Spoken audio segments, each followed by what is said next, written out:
The cage in the summer sun. They left her to bake like an animal. 4 days in an iron cage under the Colorado sun, and Hannah Brennan's crime was nothing more than being poor. The town of Dust Creek walked past her suffering as if she were already a corpse, their children hurling rotten fruit through the bars while she withered in the heat. On the 5th morning, when a wagon rolled into town carrying a widower and his 5 motherless daughters, the youngest child pointed at the cage and asked the question no adult dared to speak. "Papa, why is that lady in there?" What happened next would set fire to everything they thought they knew about justice, mercy, and the price of freedom. If you're watching from anywhere in the world, drop your city in the comments below. I want to see how far Hannah's story travels.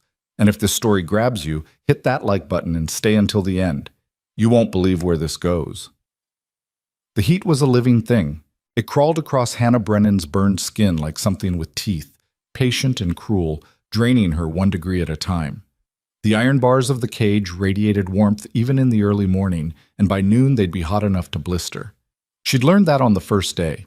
Now, on the 5th, she'd learned to keep still, to breathe shallow, to let her mind drift somewhere far from Dust Creek and the merciless August sun beating down on the town square.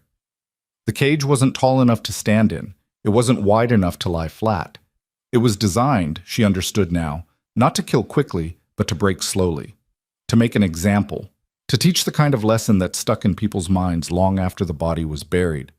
Hannah pressed her cracked lips together and tasted blood. Her tongue was swollen, her throat so dry that swallowing felt like grinding glass. The wooden water bucket they'd left just outside the bars, close enough to see, far enough that her fingers couldn't reach, had been empty since yesterday. Sheriff Dolan had walked past it twice this morning, boots kicking up dust, and both times he'd smiled. "Beggar's learning," he'd said to the blacksmith, loud enough for her to hear. "This is what happens when you don't know your place." Hannah had asked for work. That was all. She'd walked into the mercantile with nothing but the clothes on her back and hunger gnawing at her ribs, and she'd asked Mrs. Pritchard if there was anything she could do. Sweep floors, stock shelves, scrub dishes, anything honest, anything that might earn her a meal. Mrs. Pritchard had looked at her the way you'd look at something tracked in on a boot. "We don't hire drifters," she'd said, "especially not your kind." Hannah hadn't understood what her kind meant until the sheriff showed up an hour later and dragged her out of the boarding house where she'd been sleeping on the floor. Vagrancy, he'd called it, begging, public nuisance.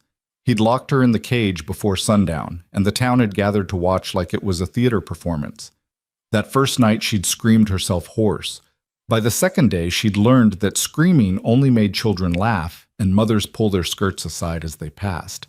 By the 3rd day, she'd stopped making sound at all. Now, on the 5th morning, she kept her eyes closed and tried to remember what it felt like to be clean, to drink cold water from a well, to sleep on something softer than iron bars pressing into her spine. The sound of wagon wheels on hard-packed dirt broke through the haze. Hannah didn't open her eyes. Wagons came and went all morning in Dust Creek. Freight haulers, ranch families, circuit preachers. None of them stopped. None of them asked questions. The cage had become part of the scenery, as unremarkable as the hitching posts or the faded flag hanging outside the courthouse. But this wagon slowed. She heard the break-in gauge, heard the creak of someone climbing down, heard small voices, children's voices, high and bright and curious in a way that made her chest ache. "Papa, what's that?" "Looks like a jail, Ruthie, but smaller." "Why's it in the middle of town?" "Papa, there's someone inside." Hannah opened her eyes. The world tilted, blurred, then sharpened into focus. 5 girls stood clustered near the wagon, ranging in age from maybe 6 to 16, all of them dressed in simple calico with their hair braided neat despite the dust of the road. They stared at the cage with wide eyes. Not cruel, not mocking, just shocked in the way children get when they see something that doesn't fit the shape of the world they know. Behind them stood a man, tall, broad-shouldered, somewhere in his mid-30s with sun-darkened skin and the kind of hands that knew work. He wore a plain shirt rolled to the elbows, suspenders, a hat that had seen better years. His face was weathered, hard-lined, but his eyes, gray as storm clouds, were fixed on Hannah with an expression she couldn't name. Not pity, not disgust, something closer to anger. Papa, the smallest girl whispered, tugging at his sleeve. Why is that lady in there? The man didn't answer right away. He stepped closer, boots scuffing dust, until he stood just a few feet from the cage. Hannah forced herself to sit up straighter, though her muscles screamed in protest. She wouldn't cower. Not in front of children, not in front of anyone. His eyes tracked over her face, the sunburn, the split lips, the hollow cheeks, and his jaw tightened. How long? He asked, and his voice was low, quiet, but it carried weight. Hannah's throat worked. She tried to speak, managed only a croak. 5 days, someone called from across the square. Sheriff Dolan emerged from the jailhouse, thumbs hooked in his belt, grinning like a man who'd just won a hand of poker. He was a thick-built man with a red face and the kind of swagger that came from wearing a badge in a town too small to question him. 5 days baking in the sun, Dolan continued, sauntering closer. Teaches beggars a real fine lesson about asking for handouts in my town. The tall man turned to face him, and something in the movement made Dolan's grin falter. Just a fraction, just enough. She asked for handouts? Vagrancy, begging, public nuisance. Dolan ticked them off on his fingers. We got standards here in Dust Creek. Can't have every drifter thinking they can just wander in and, she asked for work, a voice said. Everyone turned. Old Mr. Henley, the barber, stood in the doorway of his shop, arms folded. He was a thin man with white hair and a reputation for speaking his mind, which in Dust Creek meant he mostly kept his mouth shut. But now he met Dolan's glare without flinching. I was there, Henley said. Heard her myself. She asked Mrs. Pritchard for work, didn't beg, didn't cause trouble, just asked if there was anything needed doing.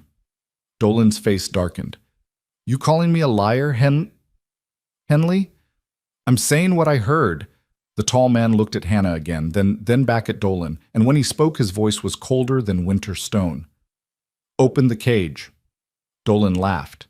Actually laughed, head thrown back like it was the funniest thing he'd heard all week. Oops. Open the... Who the hell are you? Samuel McCord. I'm asking you to open the cage. Well, Samuel McCord, I'm telling you to mind your own damn business and get back in your wagon before... Before what? The question hung in the air like smoke. Samuel McCord didn't raise his voice, didn't move. But something shifted in the space between them. Some invisible line drawn in dust and heat, and the weight of a man who'd had enough of watching cruelty dressed up as law. Dolan's hand drifted toward the gun on his hip. Before I decide you're disturbing the peace. Papa. The oldest girl stepped forward, maybe 16 with her mother's face and her father's eyes.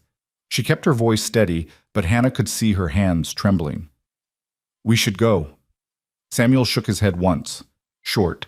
Final. Then he reached into his pocket and pulled out a leather fold thick with bills. He peeled off several and held them out. How much? Dolan blinked. What? How much to open the lock? Name your price. For a moment, the sheriff just stared. Then his grin came back, uglier than before. You want to buy yourself a beggar? That it? What are you planning to do with her, McCord? You got 5 daughters already? Figure you need a woman to warm your bed at night? The girls gasped. The oldest pulled the younger ones closer, shielding them. Hannah felt her face burn with something beyond sunburn, shame, rage, helplessness all tangled together. Samuel moved so fast, Dolan didn't have time to react. 1 second he was standing 3 feet away. The next he had the sheriff pinned against the jailhouse wall, forearm pressed across his throat, close enough that when he spoke, every word was a promise. You ever talk about a woman like that again in front of my daughters, Samuel said, and I'll make sure you remember what respect feels like. You understand me? Dolan's face went purple. He clawed at Samuel's arm, boots scrabbling in the dust. You're assaulting an officer. I'm offering you cash for a key. Business transaction. Samuel pressed harder. Unless you'd rather explain to the judge why you're holding a woman in a cage for asking for work. 50, Dolan wheezed. $50. Samuel released him, and Dolan doubled over, gasping. The square had gone silent. Even the usual morning sounds, horses, hammers, the creak of shop signs seemed to have stopped. Everyone was watching now. Samuel counted out the money, crisp bills that probably represented a month's work, and held them up. Open it.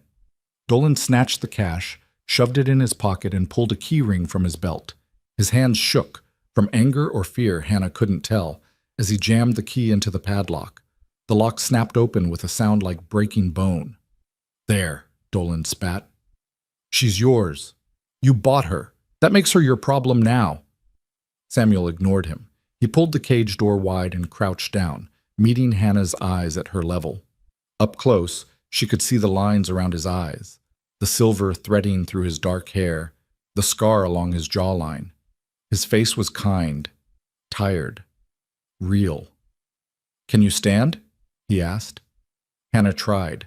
She braced her hands on the bars, pushed herself up, felt her legs tremble and buckle. The world spun. She would have collapsed face first into the dirt if Samuel hadn't caught her, arms steady and sure, lifting her like she weighed nothing at all.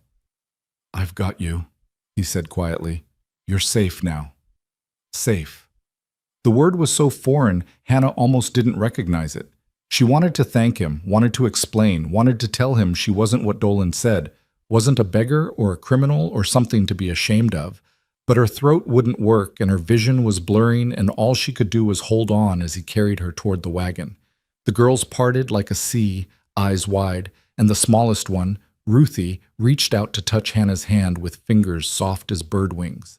"You're really hot," Ruthie whispered, "like a fever." "She needs water," the oldest girl said. She was already digging through a satchel, pulling out a canteen.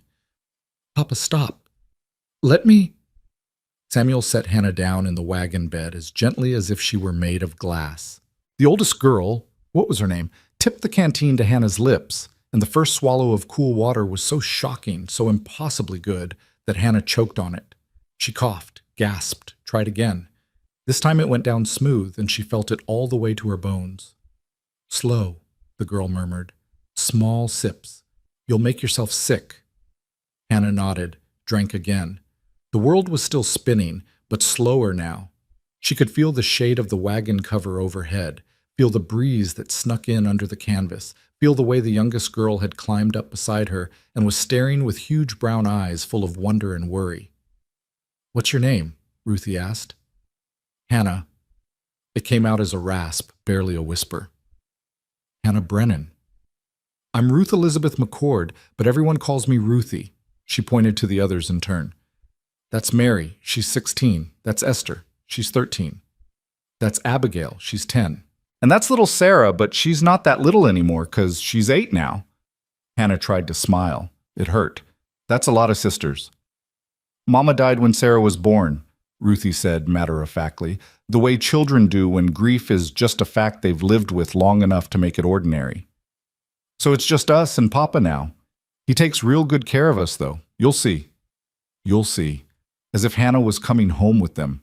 As if this wasn't temporary, wasn't charity, wasn't something that would end the moment Samuel McCord realized what he'd actually bought. Samuel climbed into the driver's seat, glanced back, met Hannah's eyes. "We've got about 2 hours to the ranch. There's blankets if you're cold, more water in the back. Mary'll look after you." "I'm not cold," Hannah whispered. Even in the shade, even with water in her belly, the heat was still everywhere. Samuel's mouth tightened. He knew.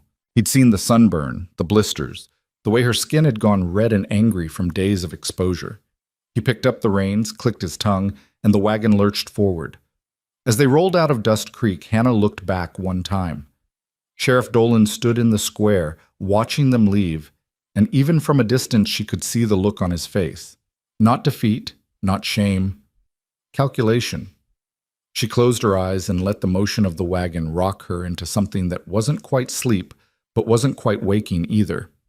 Mary draped a damp cloth over her forehead, and Ruthie held her hand, and somewhere far away she could hear the girls talking in low voices. Gentle, careful, like they were afraid she might break if they spoke too loud. Maybe she would. Maybe she was already broken. Maybe that's what happened when you spent 5 days in a cage learning that the world didn't care whether you lived or died. But Samuel McCord had cared. He'd looked at her, really looked, not past or through, but at, and he'd seen a person worth saving. That was more than anyone else in Dust Creek had done. That was something.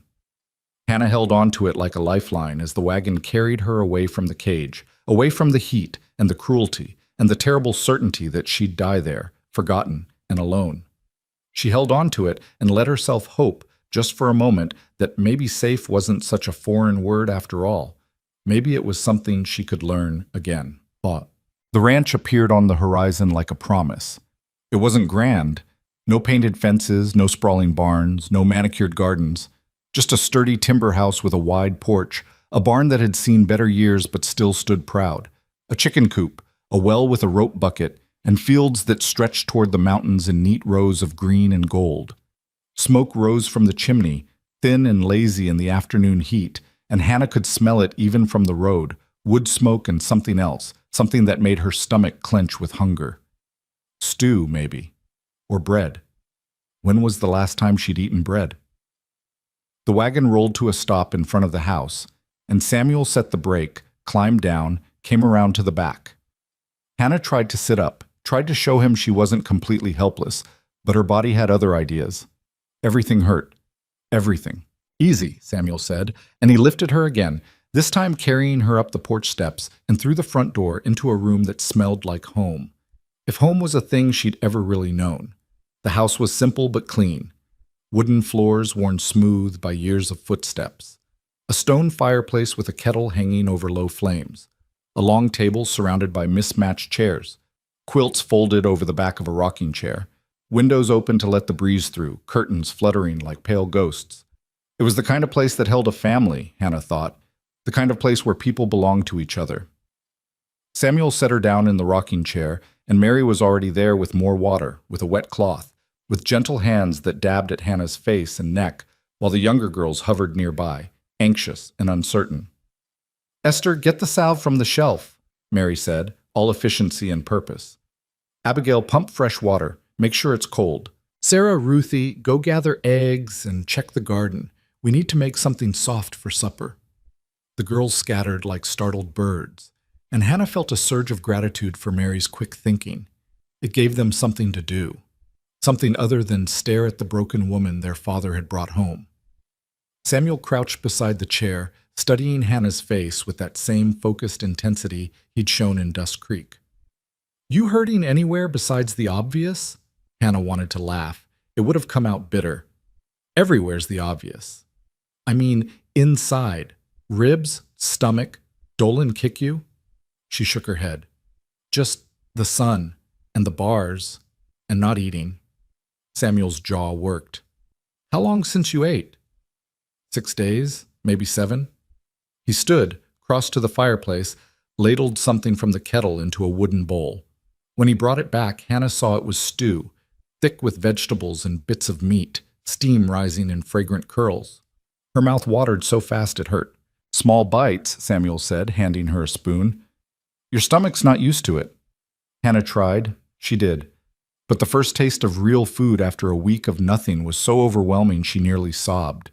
She forced herself to go slow, to chew, to swallow, to breathe between bites, even though every instinct screamed at her to devour it all at once. Samuel watched her for a moment, then seemed satisfied she wasn't going to make herself sick.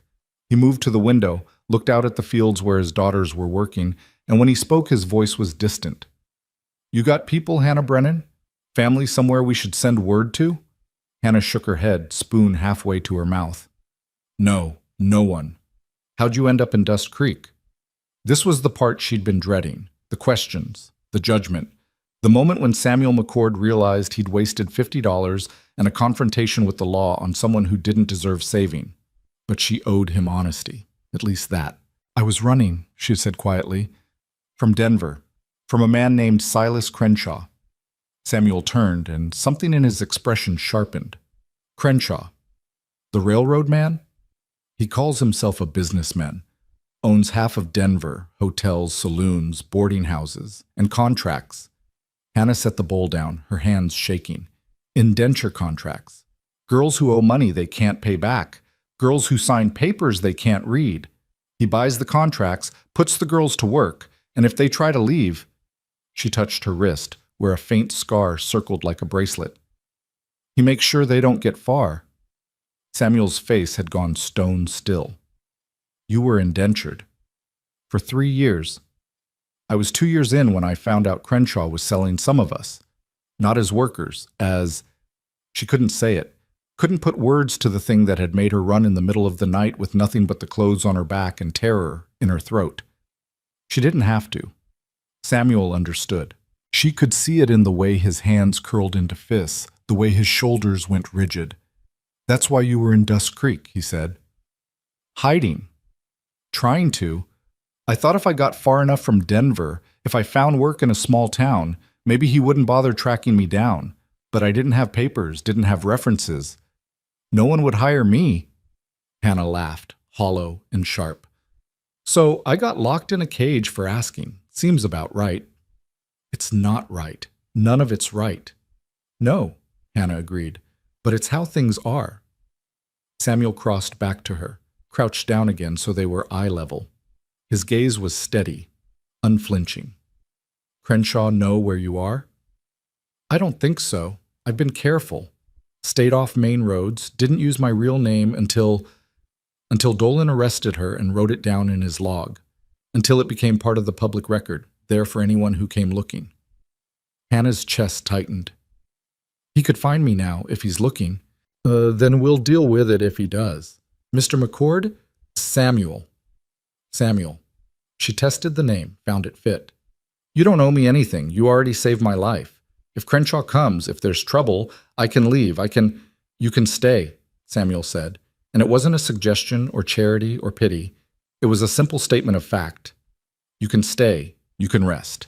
You can heal. And if Crenshaw or anyone else comes looking for you, they'll have to go through me first. Hannah stared at him. Tried to find the angle, the catch, the hidden price. Men like Samuel McCord didn't exist in her world. Men protected what belonged to them. And they took what they wanted. And kindness was just another word for leverage. But his eyes were clear. His hands were steady. And when Ruthie came running through the door with a basket of eggs and threw herself at her father's side, chattering about how many the hens had laid, Samuel's whole face transformed into something soft and unguarded. He loved his daughters. That much was obvious. And maybe, just maybe, that meant he understood what it felt like to protect something precious from a world that didn't care. "Okay," Hannah whispered. "I'll stay. For a little while." Samuel nodded, squeezed her shoulder once, brief, reassuring, then stood to help Ruthie with the eggs. Mary came back with the salve and began gently applying it to Hannah's burns, and Esther brought fresh water, and Abigail appeared with a quilt that smelled like lavender, and Sarah stood in the corner watching everything with solemn eyes that looked far too old for 8. They moved around her like a well-practiced dance, these 5 motherless girls who'd learned to make a home out of hard work and each other. And for the first time in longer than Hannah could remember, she felt something unclench in her chest. Not safety. Not yet. That would take time, take proof, take more than one afternoon of kindness. But the beginning of it. The possibility. The faint, fragile hope that maybe, just maybe, she could stop running. The sun was setting when Samuel came back inside and Hannah had been moved to a small room off the kitchen. Mary's room, she'd learned, though Mary insisted on sleeping with her sisters so Hannah could have privacy.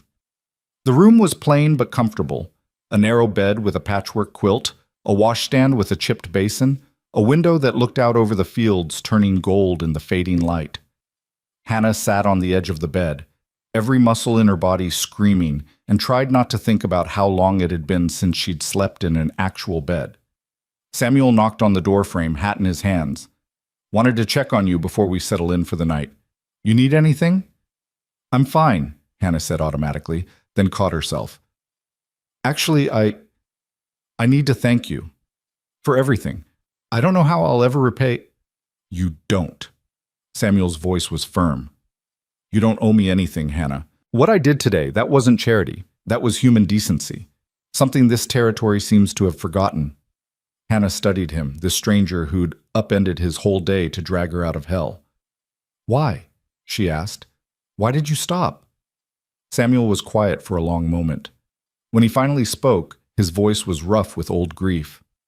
"My wife, Catherine. She died 8 years ago. Childbirth. Sarah lived, but Catherine—" He cleared his throat. "Before she passed, she made me promise something. She said, 'Don't let the girls grow up thinking the world is just hard. Show them it can be kind too. Show them what it means to help when no one's watching. He met Hannah's eyes, and she saw the weight he carried, the promise he'd kept every day for 8 years. Today my daughters watched me walk past a woman in a cage, or they watched me do something about it. I couldn't let them learn the first lesson. Not and still call myself their father. Hannah felt her throat close up. Your wife sounds like she was a good woman. The best. Samuel's smile was sad and fond all at once. You'd have liked her. She never could stand seeing anyone hurting. He turned to go, then paused in the doorway. Get some sleep, Hannah. Tomorrow's soon enough to figure out what comes next. He was gone before she could respond, his footsteps fading down the hall. Hannah lay back on the bed, felt the give of an actual mattress beneath her, felt the cool cotton of the pillowcase against her burned cheek. Through the thin walls, she could hear the girls getting ready for bed, water splashing, quiet laughter, Mary's voice reminding someone to brush their teeth. Normal sounds, family sounds. The kind of sounds Hannah hadn't heard since she was a child herself, before her parents died and left her alone in a world that ate orphans alive. She closed her eyes and let exhaustion pull her under, down into darkness that for once didn't feel like drowning. But even as sleep claimed her, some part of Hannah stayed alert, listening, waiting, because she knew, had learned through bitter experience, that kindness was temporary, that safety was an illusion, and that sooner or later the past always found you. Silas Crenshaw owned her contract. That meant he owned her, and men like Crenshaw didn't let their property walk away. She'd found shelter for tonight, maybe tomorrow, maybe even a week if she was lucky. But she couldn't stay forever. And when the time came to run again, she'd make sure Samuel and his daughters were far away from whatever came looking for her.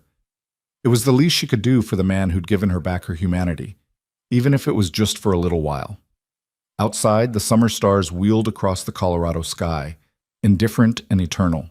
Inside, Hannah Brennan slept in a real bed for the first time in 3 years, and dreamed of cages that opened and men who kept their promises and the dangerous, impossible thought that maybe, just maybe, this time could be different. Morning came too early, slipping through the window in pale gold light that made Hannah's eyes burn. For a moment, just one breath, one heartbeat, she didn't know where she was. Then memory rushed back. The cage, the sun, Samuel McCord's steady hands lifting her to safety. She was in Mary's room, in the McCord house. She was safe. For now. Her body disagreed with that assessment. Every muscle ached, her skin felt too tight across her bones, and when she tried to sit up, the room tilted sideways. She gripped the edge of the mattress and waited for the world to settle, breathing through her teeth. A soft knock at the door. Miss Hannah? Mary's voice, tentative and careful. Papa said to let you sleep, but it's nearly 8 and I thought you might be hungry. Hannah's stomach answered before she could, growling so loud she heard Mary's quiet laugh through the door. I'll take that as a yes. I'll bring you something. Don't try to get up yet. You're still healing. The girl's footsteps faded and Hannah sagged back against the pillow. 8 o'clock. When was the last time she'd slept past dawn? In Crenshaw's boarding house, the girls were up at 5 to start washing linens. Before that, when she'd still had parents and a life that made sense, her mother would wake her with tea and sunlight and the promise of fresh bread. Before. Such a small word for everything she'd lost. Mary returned with a tray balanced carefully in both hands. She'd brought oatmeal thick with cream and honey, 2 biscuits wrapped in a cloth napkin, and a cup of water so cold it must have come straight from the well. The girls set it on the washstand and helped Hannah sit up against the headboard, propping pillows behind her with the same gentle efficiency she'd shown yesterday. You don't have to wait on me, Hannah said, though her hands were already reaching for the oatmeal. I can... Papa said you're to rest today. Doctor's orders. Your father's a doctor? Mary smiled. No, but he's raised 5 daughters and buried a wife. He knows sick when he sees it. Her smile faded. You look better than yesterday, though. Less like you're about to fall over dead. Hannah took a bite of oatmeal and nearly moaned. Sweet, rich, perfect. You're cooking? Esther's, actually. She's got the best hand with breakfast. Mary perched on the edge of the bed, hands folded in her lap. She had her father's gray eyes and the same direct way of looking at people, like she could see past whatever walls they'd built. Can I ask you something? Hannah's stomach tightened, but she nodded. How bad was it? Really? The question was so blunt, so unexpected that Hannah didn't have time to build a lie. Bad enough that dying started to seem like mercy. Mary absorbed that without flinching, 16 years old and already too familiar with hard truths. Papa told us a little about Crenshaw, about the contracts. She picked at a loose thread on the quilt. Is he going to come looking for you? I don't know, maybe. Hannah set the bowl down. Mary, I need you to understand something. I'm grateful to your father, more than I can say. But if Crenshaw finds me, if there's trouble, I'll leave. I won't let anything happen to you or your sisters. Papa won't let you leave? It's not his choice. Actually, Mary said quietly, I think it is. When Papa decides something, it tends to happen. He decided to leave Boston after Mama died because he needed space to grieve. He decided to raise us himself when everyone said he should remarry or send us to relatives. And yesterday, he decided you were worth saving. She met Hannah's eyes. So whether you like it or not, Miss Hannah, you're part of this family now, at least until you're strong enough to make your own choices. Hannah didn't know what to say to that. She'd spent 3 years learning that families were things other people had, that belonging was a luxury for those who could afford it. But here was this girl, this stranger, claiming her like it was the simplest thing in the world. You don't even know me, Hannah whispered. We know you didn't deserve what happened to you. That's enough for now. Mary stood, smoothed her skirt. Finish your breakfast. Esther's going to bring wash water in a bit, and I found one of Mama's old dresses that might fit you. Your clothes are… She trailed off, diplomatic. Ruined, Hannah finished. You can say it. Ruined, Mary agreed. But that's fixable. Most things are, given time. She left Hannah alone with her thoughts and the oatmeal, which suddenly tasted like ash. Most things are fixable. Maybe that was true in Mary's world, where fathers kept promises and sisters looked after each other and home was a place you could count on. But Hannah knew better. Some things stayed broken. Some stains never washed out. Still, when Esther knocked half an hour later with a basin of warm water and a bar of lavender soap, Hannah let herself pretend. Let herself imagine that maybe a hot bath and clean clothes could wash away more than just dirt and sweat. Let herself hope, just for a moment, that Mary might be right. The dress fit reasonably well, a simple blue cotton with tiny white flowers that had probably been lovely before years of wear had faded the color. It was loose in the bodice and short in the hem, but it was clean and whole, and it didn't smell like fear. Hannah braided her hair the way her mother had taught her, pinned it up, and looked at herself in the small mirror above the washstand. A stranger looked back. Thinner than she remembered, older than her 24 years, with shadows under her eyes that spoke of things no amount of sleep would fix, but alive, still breathing, still here. It would have to be enough. She found the family in the main room. Samuel sat at the table with account books spread before him, reading glasses perched on his nose, while the younger girls sprawled on the floor playing some complicated game that involved marbles and much giggling. Mary stood at the stove, stirring something that smelled like heaven, and Esther was setting out plates for the midday meal.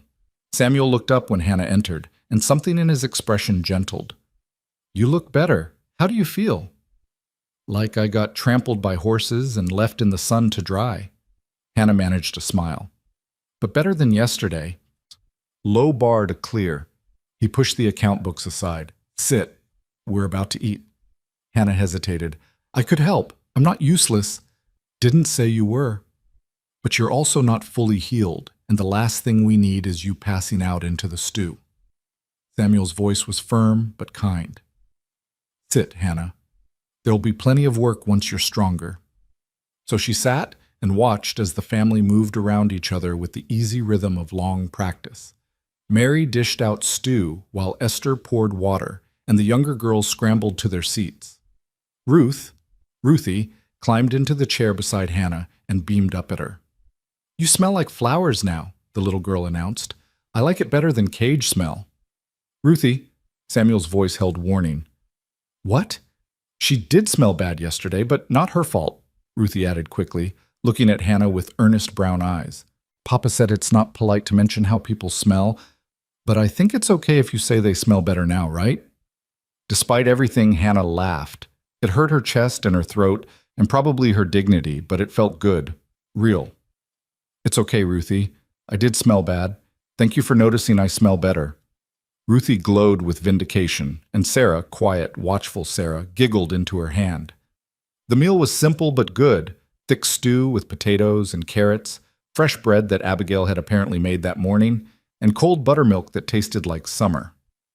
Hannah ate slowly, mindful of Mary's earlier warning about making herself sick, and watched the family interact. Samuel asked about chores, who'd fed the chickens, who'd checked the irrigation channels, whether the fence in the north pasture still needed mending. The girls reported in turn, overlapping each other with details and complaints, and the occasional argument about who'd done more work. It was chaotic and loud and achingly normal. Hannah had forgotten what normal felt like. "Miss Hannah," Abigail said suddenly, "do you know how to sew?" Hannah blinked. "Some." "Why?" "Because Mary's been mending Papa's shirts for 3 years and she's terrible at it." Abigail ignored her older sister's indignant sputter. "Last time she sewed a button, it fell off in the wash." "It was a weak button," Mary protested. "It was a perfect button until you stabbed it to death with a needle." Samuel hid a smile behind his cup. "Girls." "I could help with mending," Hannah offered. "If you need it. My mother was a seamstress. She taught me when I was young." "Really?" Mary looked genuinely relieved. "Because I have about 15 shirts that need buttons and 3 dresses with torn hems, and I'd rather shoe a horse than sew." "I'll trade you," Esther said. "I'll sew if you muck the stalls." "Done." Samuel shook his head, but his eyes were warm. "Seems you've found your place already, Hannah. This household runs on negotiation and bribery, and sometimes threats," Ruthie added helpfully. "Like when Sarah won't share the good pencils." "I need them for my drawings," Sarah said, defensive. "You need all 12 of them at once?" The argument spiraled from there, good-natured and familiar, and Hannah felt something ease in her chest. This wasn't perfect. It was messy and loud and full of the kind of small conflicts that came from people living together day after day. But it was real. It was honest. And nobody was getting locked in a cage for speaking their mind. After the meal, Mary dragged Hannah to a chair by the window and presented her with a basket overflowing with mending. Shirts, aprons, stockings with holes, a dress that had lost half its hem. Hannah picked up the first shirt, one of Samuel's by the size, and examined the missing button. Mary wasn't wrong about stabbing it to death, she murmured. Mary, washing dishes at the basin, laughed. "See, I told you I was bad at it." Hannah threaded a needle and got to work. Her fingers remembered the rhythm even after years away from it. Loop and pull, securing the button so it would hold. It was meditative, mindless in the best way. She could let her mind drift while her hands stayed busy. Samuel came to stand beside her after a while, watching her work. "You're good at that. My mother used to take in sewing to help pay rent. I learned young." Hannah tied off the thread and reached for the next shirt. "It's one of the few useful things I know how to do." "I doubt that's true." "You'd be surprised. I can sew a straight seam and boil water without burning it. Beyond that, I'm fairly useless." Samuel pulled up a chair and sat, turning it backward so he could lean on the backrest. "You survived 3 years of indenture and a week on the run with Crenshaw hunting you. I'd say you're tougher than you give yourself credit for." Hannah's hands stilled. "That's not toughness. That's just refusing to die out of spite." "Sometimes they're the same thing." He was quiet for a moment, watching his daughters, Esther teaching Ruthie how to braid, Abigail reading to Sarah on the porch, Mary humming as she worked. Catherine used to say that survival was its own kind of courage, that just getting up every morning when the world's trying to break you, that matters. Your wife sounds like she was a wise woman. She was. Too wise for me, honestly. I never understood what she saw in a stubborn rancher who could barely string 2 words together. Samuel smiled, distant with memory. But she chose me anyway, gave me 8 good years and 5 incredible daughters before, his voice caught, before she left. Hannah set down the mending and looked at him properly, really looked. She saw the grief worn smooth by time but still present, saw the loneliness underneath the competence, saw a man who'd been doing everything right for 8 years but still felt like he was failing somehow. "You're a good father," she said quietly. Those girls worship you. They deserve better than me fumbling through it alone. They deserve exactly what you're giving them. A father who shows up, who fights for them, who teaches them the world can be kind. Hannah's throat tightened. My father died when I was 12. I would have given anything for 8 more years with him. Your daughters know how lucky they are. Samuel met her eyes, and something passed between them. Understanding, recognition, the shared weight of loss. Then Ruthie came barreling through the door with a scraped knee and tears streaming down her face, and the moment broke. Papa, I fell. Samuel was up in an instant, scooping her into his arms, murmuring comfort while he examined the scrape. Hannah watched him gentle his daughter's tears with practiced ease, and felt her chest ache with something she couldn't name. This was what a family looked like, what love looked like. And she was standing on the outside looking in, same as always. The afternoon stretched long and lazy. Hannah finished the mending while the girls did their chores, and Samuel disappeared into the barn to work on something he wouldn't specify. By the time the sun started its descent toward the mountains, Hannah had repaired everything in the basket and started on a pile of stockings someone had left beside the chair. Mary called her to help with supper, and Hannah found herself peeling potatoes alongside Esther while the younger girls set the table. It was easy, companionable work. Nobody asked probing questions or treated her like she might break. They just folded her into the rhythm of the household as if she'd always been there. It was dangerous, Hannah thought. Dangerous to let herself relax. Dangerous to start believing this could last. But when Samuel came in smelling of hay and horses and smiled at her across the kitchen, when Ruthie grabbed her hand and pulled her to the table insisting she sit next to Papa, when Sarah shyly showed her a drawing of flowers and asked if Hannah liked it, well, maybe danger was worth it, just for a little while. They were halfway through supper when the knock came. 3 sharp raps on the door, deliberate and commanding. The kind of knock that said official business, that said someone was used to being obeyed. Everyone froze. Samuel set down his fork slowly, eyes on the door. Stay here, he said, voice low. He stood, crossed to the door, opened it just wide enough to see out. Help you? Samuel McCord? The voice was unfamiliar, sharp with authority.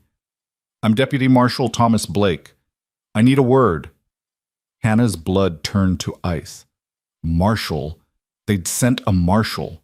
Crenshaw had found her already, had sent the law to drag her back to Denver, and she'd brought this down on Samuel and his daughters after everything they'd done for her. About what? Samuel asked, voice carefully neutral. About a woman. Hannah Brennan. I have information she's here. The room was so quiet Hannah could hear her own heartbeat. Mary's hand found hers under the table and squeezed tight. Esther had gone pale. Even Ruthie had stopped fidgeting. Samuel was silent for a long moment. Then, she's here. What of it? I need to speak with her. It's a matter of legal business regarding an indenture contract. Contract's not worth the paper it's written on if it was signed under duress. That's not for you to determine, Mr. McCord. Now, I can do this easy or I can do it difficult, but either way, I'm going to need to speak with Miss Brennan, tonight. Hannah stood before she could think better of it. Her legs shook, but she kept her voice steady. I'm Hannah Brennan. Samuel turned, started to protest, but Hannah shook her head. It's fine. I knew this was coming.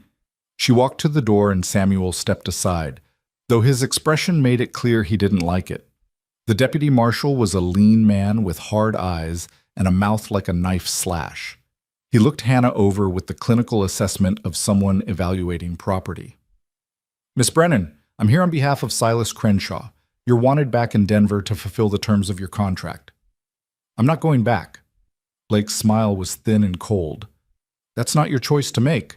You signed a legal document, under coercion. I was 17 and starving, and his men said sign or starve. That's not legal consent. Contract doesn't specify how consent was obtained. It's valid until a judge says otherwise. Blake pulled a folded paper from his coat. I have a warrant for your return to Denver. You can come peacefully or I can take you in chains, but either way, you're coming. Like hell she is. Samuel moved to stand beside Hannah, and the protective fury in his voice made Blake's hand drift toward his gun. Don't do anything stupid, McCord. I'm a federal officer executing a lawful warrant. You interfere, you'll hang. Your warrant's worth nothing if the contract's invalid.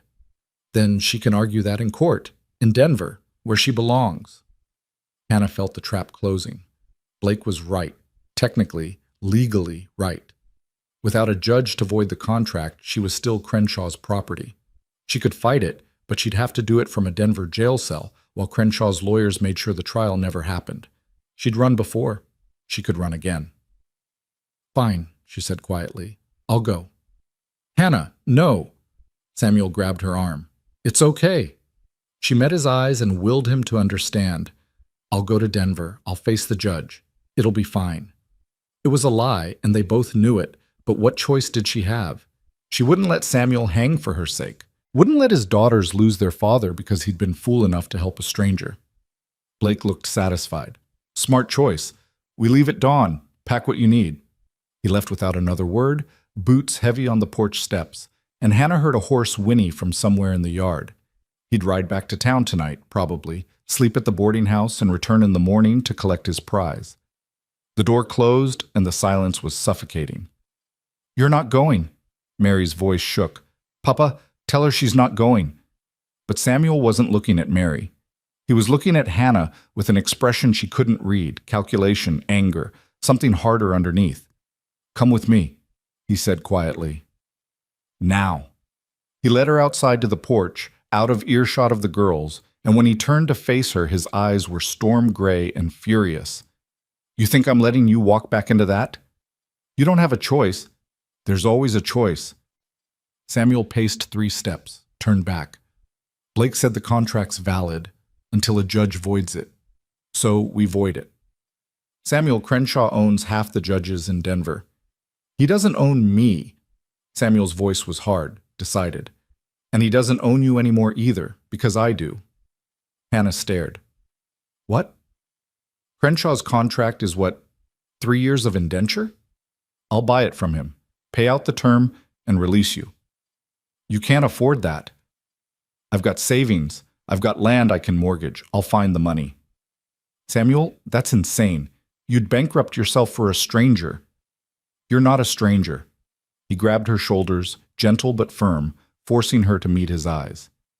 You've been here 2 days and my daughters already love you. Ruthie talks about you at breakfast. Sarah drew you flowers. Mary trusted you with her mother's dress. His voice cracked. And I'll be damned if I let some Denver vulture drag you back to hell because I didn't have the spine to fight for you. Hannah felt tears burning her eyes. Why? Why would you do this? Because Catherine would have. Because it's right. Because... He stopped, swallowed hard. Because you matter, Hannah. You matter and you deserve a chance at a real life. And if I can give you that, then I'm going to, whether you like it or not. The tears spilled over. Hannah tried to wipe them away, but they kept coming, 3 years of fear and exhaustion and desperate hope finally breaking through. I can't let you... Too late. I already decided. Samuel's smile was grim. Tomorrow morning, I'm going to Denver with Blake. I'm going to find Crenshaw, and I'm going to buy your freedom. And when I come back, you and I are going to figure out what comes next. What if he won't sell? Then I'll make him an offer he can't refuse. The steel in Samuel's voice left no room for argument.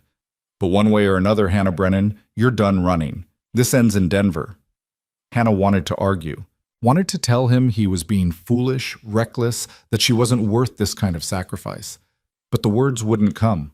All she could do was nod and let Samuel pull her into a brief, fierce hug that felt like armor, and promise all at once. We'll fix this, he murmured against her hair. I swear to you, we'll fix this. And despite every lesson the world had taught her about trust and men and the cost of hope, Hannah let herself believe him. Just this once, just long enough to breathe. Samuel left before sunrise with Deputy Marshal Blake, the wagon wheels cutting through morning mist like a knife through cloth. Hannah watched from the porch until they disappeared over the ridge, her chest tight with the kind of dread that had no name. Mary stood beside her, silent and solid, and when the road was empty, she took Hannah's hand and squeezed once. He'll come back, the girl said quietly. Papa always comes back. Hannah wanted to believe her. Wanted to trust that Samuel McCord was the kind of man who kept promises and won battles against men like Silas Crenshaw. But she'd learned a long time ago that wanting something didn't make it true. The day stretched long and hollow without him. The girls went about their chores with unusual quietness, and even Ruthie's chatter had a forced quality to it, like she was trying to fill the silence with noise before it swallowed them all. Hannah helped where she could, washing dishes, sweeping floors, mending the endless pile of clothes that seemed to regenerate overnight. It kept her hands busy, but her mind wandered to Denver, to the boarding house where she'd spent 2 years sleeping on a straw mattress with 12 other girls, to Crenshaw's office with its leather chairs and the smell of cigar smoke that still made her stomach turn.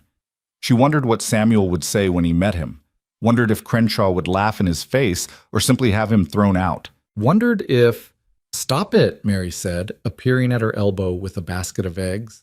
"I can hear you thinking from across the room." Hannah blinked. "What?" "You're doing that thing where you convince yourself everything's going to go wrong." Mary set the basket down and fixed Hannah with a look that was far too knowing for 16. "Papa's not going to fail. He's too stubborn for that." "Stubborn doesn't beat money and connections." "No, but stubborn beats giving up. And Papa doesn't give up." Mary started transferring eggs to a bowl, checking each one for cracks. "When Mama died, everyone said he should send us to relatives. Said a man couldn't raise 5 daughters alone.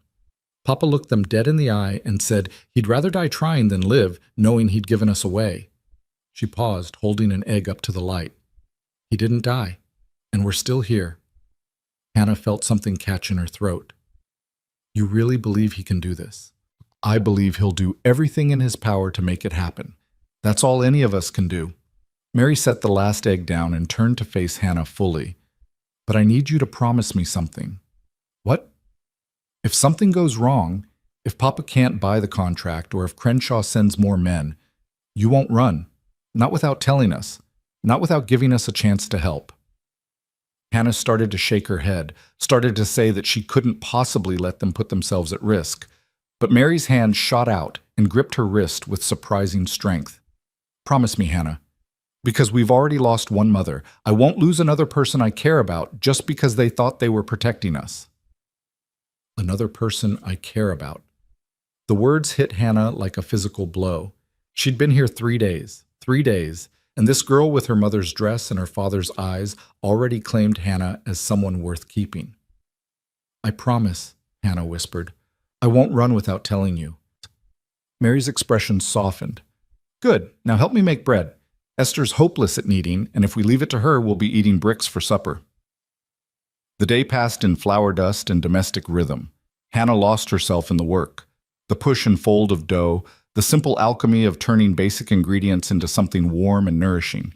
Ruthie and Sarah came to watch, and somehow Hannah ended up teaching them how to braid dough for a fancy loaf, their small hands clumsy but eager. "Mama used to make bread like this," Sarah said softly, and it was the first time Hannah had heard her mention Catherine without being prompted. "For special occasions, birthdays and Christmas, and when Papa came home from long trips." "Then we'll make it for when your Papa comes home this time," Hannah said, guiding Sarah's fingers to tuck the end of the braid properly. "So he knows we were thinking of him." Sarah's smile was small but genuine, and when the bread came out of the oven hours later, golden and perfect and smelling like everything good in the world, all 5 girls crowded around to admire it like it was a work of art. "Papa's gonna love this," Ruthie announced, reaching for the crust before Mary slapped her hand away. "Papa's gonna love it if there's any left when he gets back. Which means you don't eat it all before supper." They ate simple that night. Stew and the special bread and early berries that Abigail had found growing wild near the creek. The girls talked and laughed and argued over who got the last piece of bread. And for a few hours, Hannah could almost forget that Samuel was in Denver facing down a man who thought he owned her. Almost forget that tomorrow or the next day, a wagon would roll up that road and everything would change. But night came eventually, as it always did, and with it came the silence that made forgetting impossible. Hannah lay in Mary's narrow bed and stared at the ceiling, counting knots in the wood until her eyes burned. Sleep felt impossible. Every time she closed her eyes, she saw Crenshaw's face, saw the boarding house, saw the contracts stacked on his desk with names written in girls' desperate handwriting. Saw the room where he took the ones he'd bought for purposes that had nothing to do with labor and everything to do with power. She'd been lucky. 2 years of washing linens and scrubbing floors and keeping her head down, and he'd never called her to that room. But she'd seen the girls who came back hollow-eyed and silent, and she'd known it was only a matter of time before her luck ran out. That's when she'd run. The night she'd overheard Crenshaw telling one of his foremen that Hannah was getting too old for laundry work, that he had other plans for her. She'd packed nothing, taken nothing, just walked out into the Denver night and kept walking until the city lights disappeared behind her. And now Samuel McCord was in that same city, in that same building, probably sitting across from Crenshaw, trying to negotiate with a man who didn't understand negotiation, only ownership. Hannah pressed her hands to her face and tried to breathe through the panic. A soft knock at the door. "Miss Hannah? You awake?" "Esther." Hannah sat up quickly, wiping her eyes even though the darkness hid her tears. "Come in." The door opened and Esther slipped inside, carrying a candle that turned her face into planes of light and shadow. She was 13 but carried herself older, with a seriousness that reminded Hannah of Mary. "Couldn't sleep either?" Hannah asked. Esther shook her head and sat on the edge of the bed, setting the candle on the washstand. "I keep thinking about Papa, about what he's doing right now. Probably sleeping in a boarding house somewhere, dreaming of home. Or arguing with that Crenshaw man. Papa's real good at arguing when he thinks he's right." Esther picked at the quilt. "He's right about this, isn't he? About buying your contract?" Hannah didn't know how to answer that. "Your father is a good man doing what he thinks is right. Whether it works or not, it has to work." Esther's voice was fierce, sudden. "It has to, because if it doesn't, then you'll leave and everything will go back to how it was before." "Before wasn't bad. You have a good life here." "Before was lonely." Esther met her eyes, and in the candlelight, Hannah saw a grief that ran deep and old. "It's been 8 years since Mama died, and we've been fine. But fine isn't the same as good. Fine is just surviving. But these last few days with you here, it feels different. It feels like maybe we could be good again." Hannah's throat closed. "Esther, I know you're scared. I know you think you'll bring trouble and you don't want us to get hurt. But we're already hurt, Miss Hannah. We've been hurting for 8 years. And having you here, talking to us, and teaching us, and making special bread. It's the first time in forever that this house feels like it did when Mama was alive." Esther's voice cracked. "So please, when Papa comes back, when he fixes this, please don't leave. Please stay." Hannah pulled the girl into a hug before she could think better of it, felt Esther's shoulders shake with silent sobs, felt her own tears soaking into the girl's hair. "I'll stay," she whispered. "If your father can make this work, if I'm truly free, I'll stay as long as you'll have me." Esther clung to her like a lifeline, and they sat there in the candlelight until the tears stopped and breathing came easier. When Esther finally pulled away, her eyes were red, but her expression was calmer. "Thank you," she whispered, "for not lying to me, for treating me like I'm old enough to understand." "You're old enough to understand more than people give you credit for." Esther managed a small smile. "That's what Mama used to say." She stood, picked up the candle. "Try to sleep, Miss Hannah. Papa will be back soon. I know it." She left as quietly as she'd come, and Hannah lay back down in the darkness. Sleep still felt impossible, but now the panic had edges worn smooth by something warmer. Hope, maybe. Or the beginning of it. She closed her eyes and tried to believe that Samuel McCord was the kind of man who could stare down demons and win. 2 days passed like years. Hannah threw herself into work, scrubbing floors until her knees ached, washing clothes until her hands were raw, cooking meals that the girls picked at without enthusiasm. Everyone was waiting, listening for wagon wheels, watching the road like it might conjure Samuel through sheer force of will. On the 3rd day, Mary found Hannah in the garden pulling weeds with single-minded intensity, dirt under her nails and sweat soaking through her dress despite the morning cool. "He'll be back today," Mary said, kneeling beside her. "I can feel it." Hannah wanted to ask how she could possibly know that, but before she could speak, Ruthie came tearing around the corner of the house, pigtails flying, screaming at the top of her lungs. Papa! Papa's coming! I see the wagon! Hannah's heart stopped, then kicked into a rhythm so fast she felt dizzy. She stood, brushed dirt from her skirt with shaking hands, and followed Mary around to the front of the house where all 5 girls had gathered on the porch, shading their eyes against the sun. The wagon crested the ridge, and even from a distance, Hannah could see Samuel's familiar silhouette in the driver's seat. He was alone. No deputy marshal, no armed escort. That had to mean something. Good or bad, she couldn't tell yet. The wagon rolled into the yard and Samuel set the brake, climbed down moving like a man who'd aged a decade in 3 days. His face was drawn, his clothes rumpled, and when he looked at Hannah, his expression was unreadable. The girls swarmed him, talking over each other, asking questions he didn't answer. He hugged them each in turn, murmured something Hannah couldn't hear, then gently extracted himself and walked toward the porch where she stood frozen. "Did you?" Hannah's voice failed her. She tried again. "What happened?" Samuel reached into his coat and pulled out a folded document, yellowed with age and covered in dense legal script. Hannah recognized it immediately, the contract she'd signed at 17, desperate and starving and too young to understand what she was agreeing to. "Crenshaw wouldn't sell," Samuel said quietly, and Hannah's world tilted. "But he did agree to a trade." "What kind of trade?" "Your contract for something he wanted more." Samuel held up the paper. "I bought a 50-acre property outside Denver last year. Good water rights, close to the railroad. Crenshaw's been trying to acquire it for months to expand his operations." His jaw tightened. "I signed it over to him. In exchange, he gave me this." Hannah stared at the contract in his hands. "You gave him 50 acres, and he released your indenture, completely. No conditions, no hidden clauses. You're free, Hannah. Legally, permanently free." The words didn't make sense. Couldn't make sense. Hannah shook her head, reached for the contract with trembling hands. "Let me see."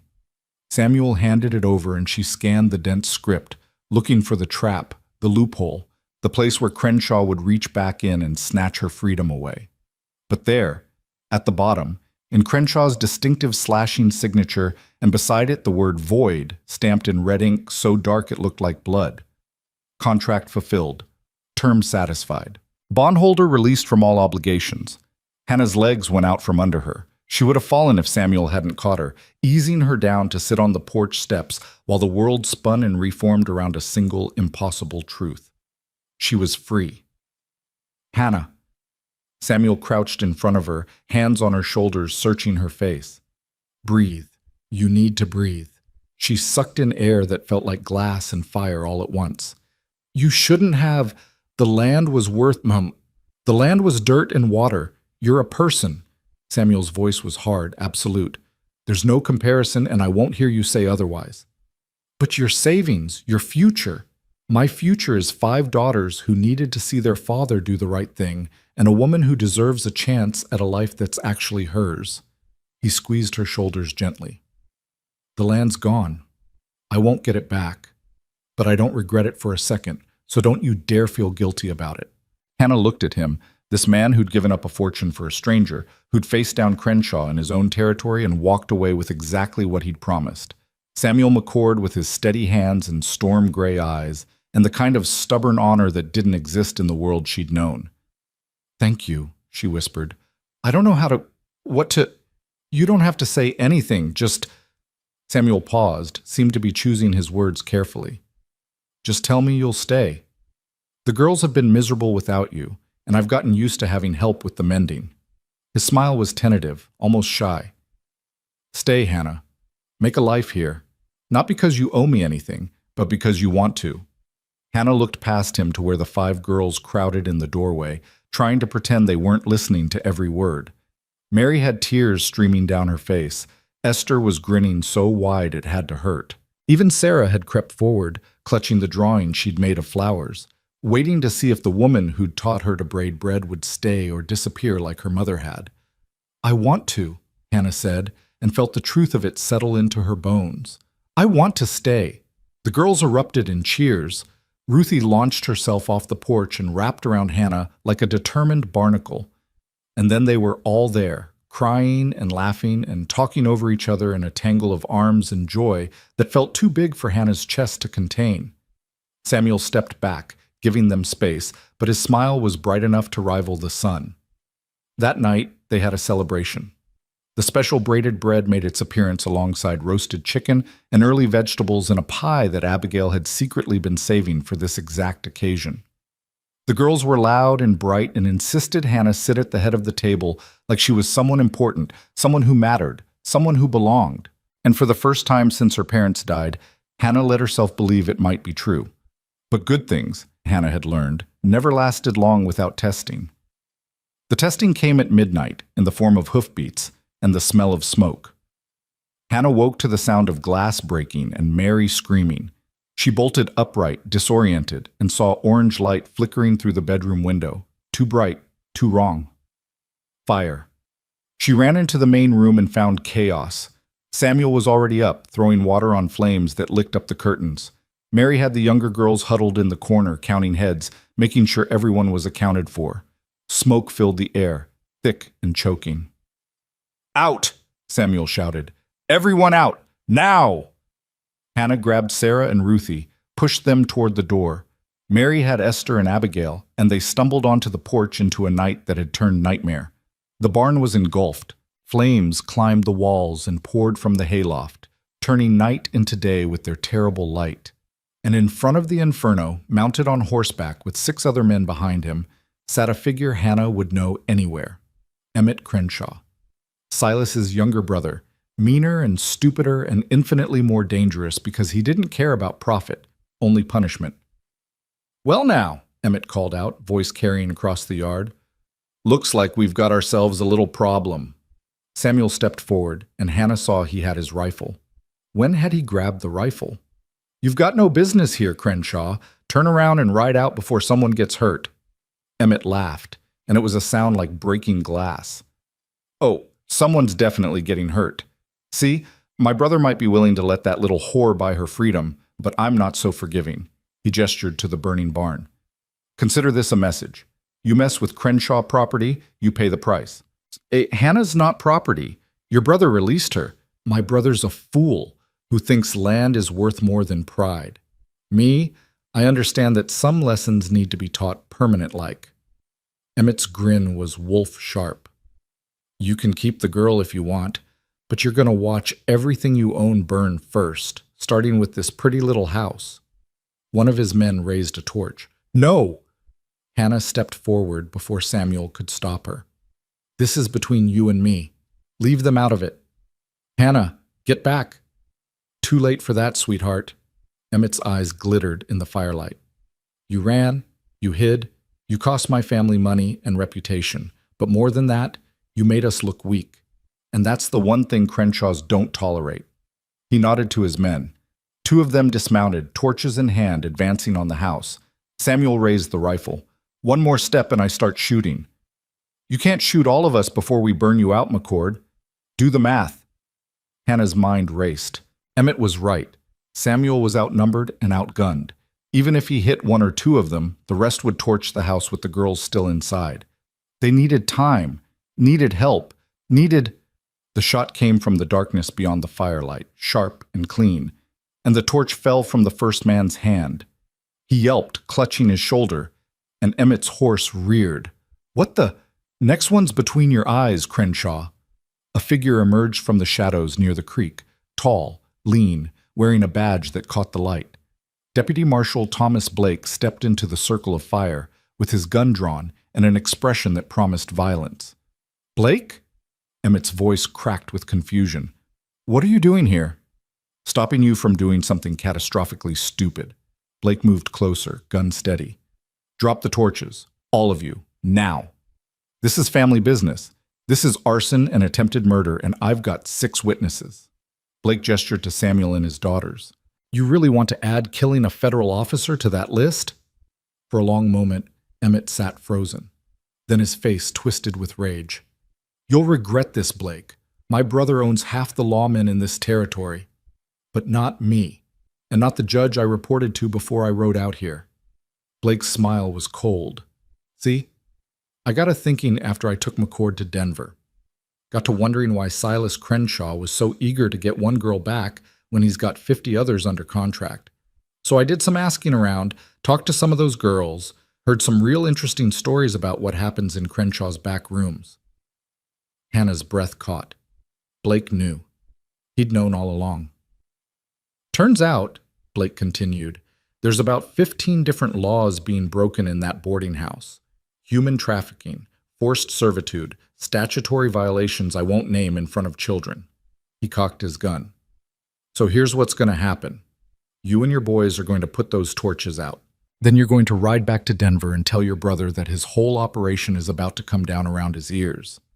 Because I've got warrants being drawn up right now, and by the end of the week, Silas Crenshaw is going to be occupying a jail cell instead of an office. Emmett's face had gone the color of old cheese. You can't. I already did. Now drop the torches or I'll shoot you for resisting arrest. The men looked at Emmett. Emmett looked at Blake. The barn burned behind them, crackling and popping, sending sparks into the night sky like malevolent stars. Finally, Emmett threw his torch into the dirt and ground it out with his heel. His men followed suit, reluctant and sullen. This isn't over, Emmett snarled. Yeah, Blake said. It is. Now get out of here before I change my mind about letting you ride away free. Emmett wheeled his horse and spurred it hard, and his men followed in a thunder of hooves and dust. They disappeared into the darkness, and the night settled back into something approaching quiet, broken only by the roar of flames consuming the barn. Samuel lowered his rifle, looked at Blake. You knew. When you came for Hannah, you already knew what Crenshaw was. Suspected, Blake corrected. Couldn't prove it until I talked to the girls. Took some time, some patience, but they talked eventually. Always do, when someone finally asks the right questions. He holstered his gun and looked at Hannah. I'm sorry I put you through that fear when I came for you.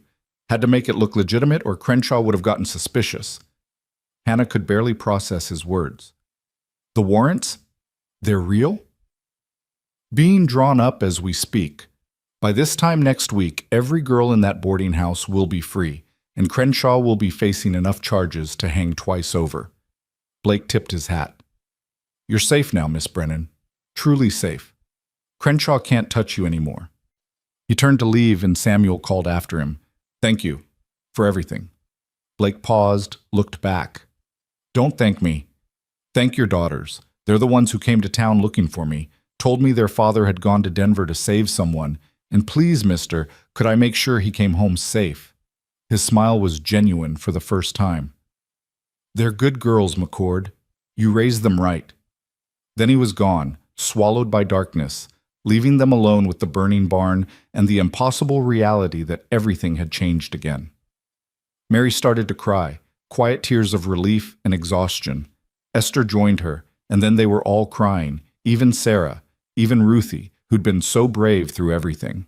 Samuel gathered them all close, and Hannah found herself pulled into the circle of his arms, surrounded by girls who'd claimed her as theirs, protected by a man who'd given up everything to set her free. The barn burned itself out by morning, leaving nothing but ash and charred timbers. But the house stood untouched, and the family was whole.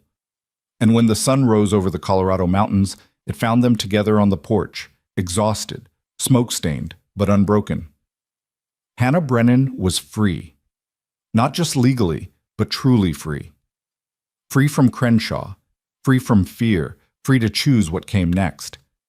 And as she watched the dawn light touch Samuel's face and listened to Ruthie chattering about breakfast plans and felt Mary's hand slip into hers, Hannah chose this. Chose them.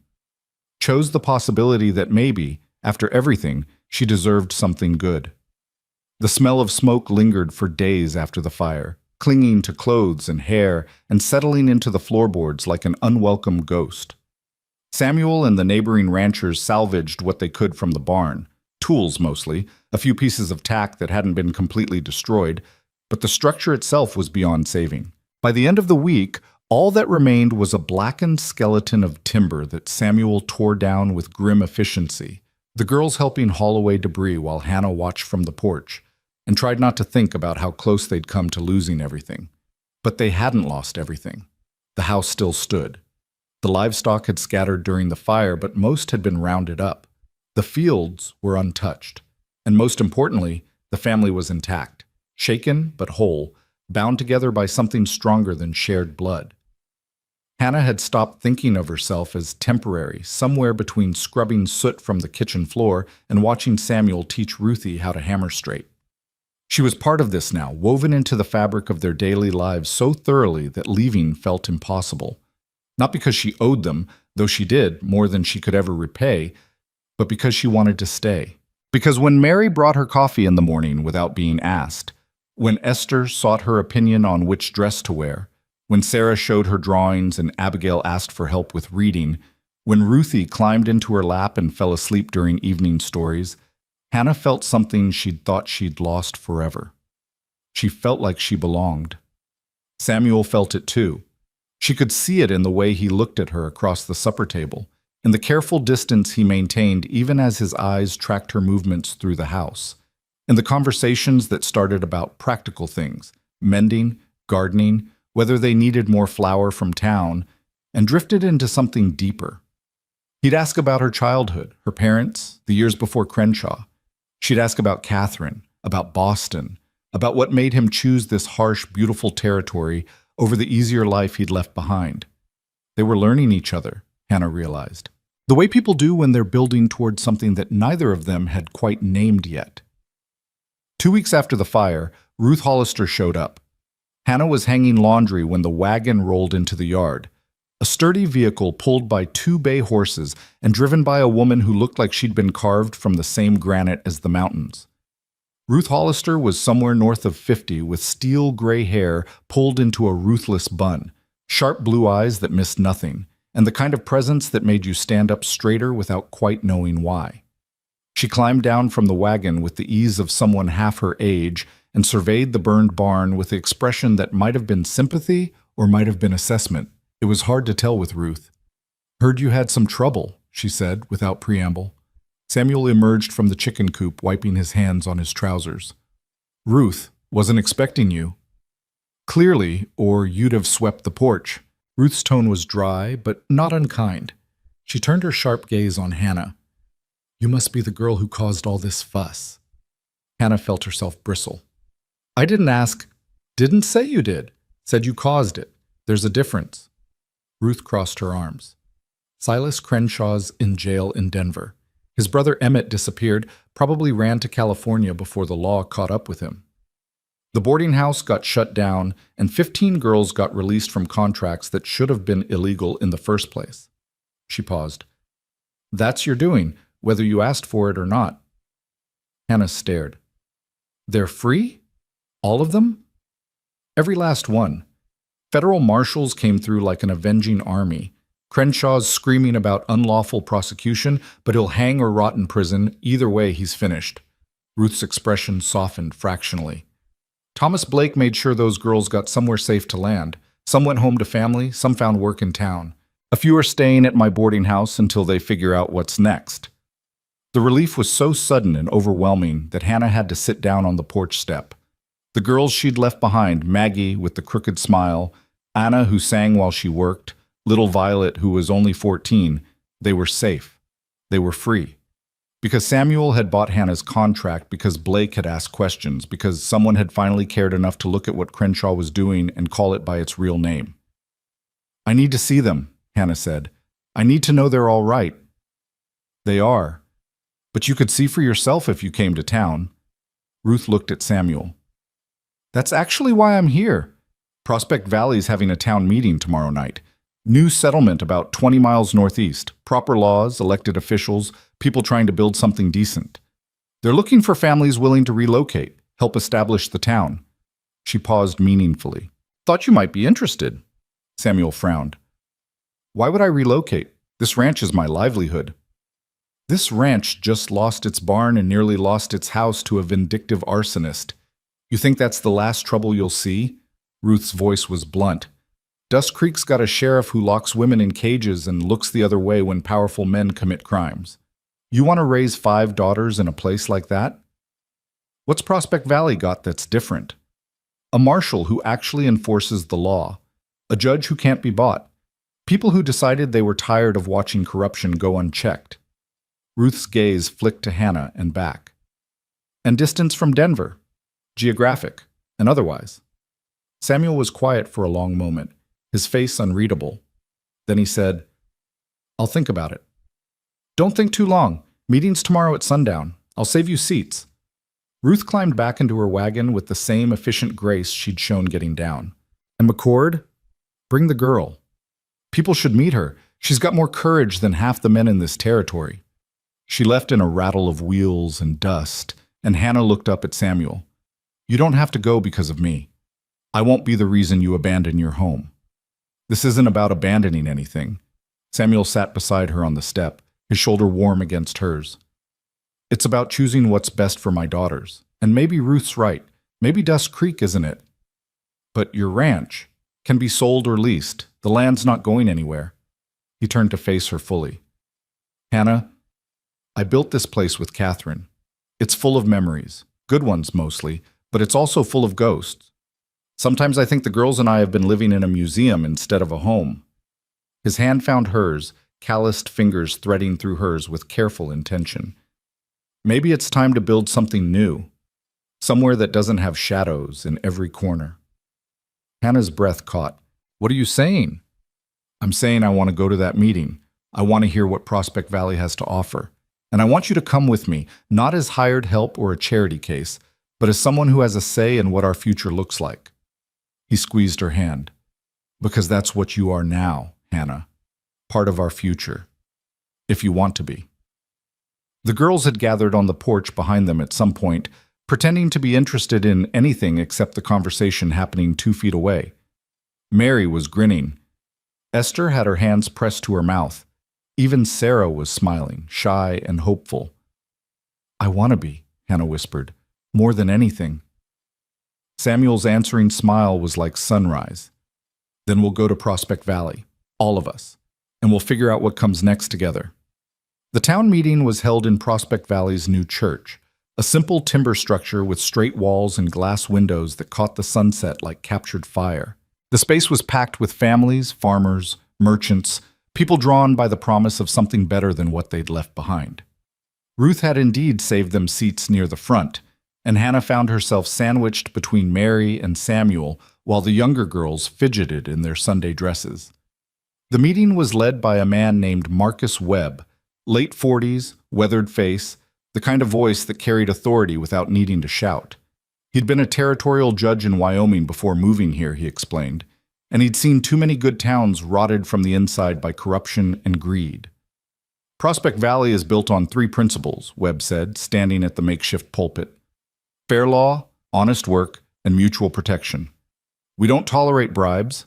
We don't look the other way when powerful men abuse their position. And we stand together when trouble comes, because out here, trouble always comes eventually." He talked about land grants available for homesteaders, about the need for tradespeople and teachers, about plans for a proper school and a general store and eventually a rail connection.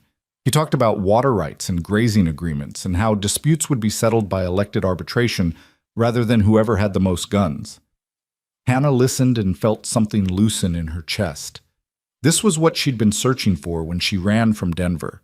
Not just safety, but the possibility of a life built on something other than fear. A place where asking for work wouldn't get you locked in a cage, where contracts couldn't turn human beings into property, where the law meant something beyond whoever paid for it. After the formal presentation, people mingled and talked. Hannah met families who'd come from as far as Kansas and Missouri, all chasing the same dream of starting over. She met Elena Morales, a widow with 3 sons who planned to open a bakery. She met James and Nora Chen, who'd left California after racist legislation made it impossible for them to own property there. She met dozens of people whose names she'd forget by morning, but whose stories all had the same thread running through them. We were broken somewhere else, and we're hoping this place will let us heal. Ruth found her near the refreshment table where Hannah was trying to keep Ruthie from eating all the cookies. "What do you think?" Ruth asked, pouring herself coffee from a large pot. "I think it sounds too good to be true. It's not perfect. Nowhere is." Ruth took a sip, made a face at the weakness of the coffee. "But it's a chance, and sometimes that's all people need." "Just one more, please?" Ruthie was tugging at Hannah's sleeve, deploying her most devastating puppy dog eyes. You've had 3 already. Any more and you'll be sick. Hannah handed her an apple instead. Eat this and then we'll see. Ruthie pouted, but accepted the apple, wandering off to find her sisters. Ruth watched her go with something that might have been approval. You're good with them. The girls. Hannah felt herself flush. They make it easy. Nonsense. Children are never easy, but you care about them, and they can tell. That matters. Ruth set down her cup. Samuel asked me about employment opportunities in Prospect Valley for someone with sewing skills. Hannah's heart jumped. He did? There's a woman here, Mrs. Adelaide Finch, who runs a dressmaking shop. She's looking for help, someone who can do alterations and repairs. I mentioned you might be interested. Yes. Absolutely yes. Hannah couldn't keep the eagerness from her voice. Where do I find her? Ruth pointed across the room to where an elegant woman in her 60s was deep in conversation with Elena Morales. Adelaide's the one in the green dress. Go introduce yourself. Tell her Ruth sent you.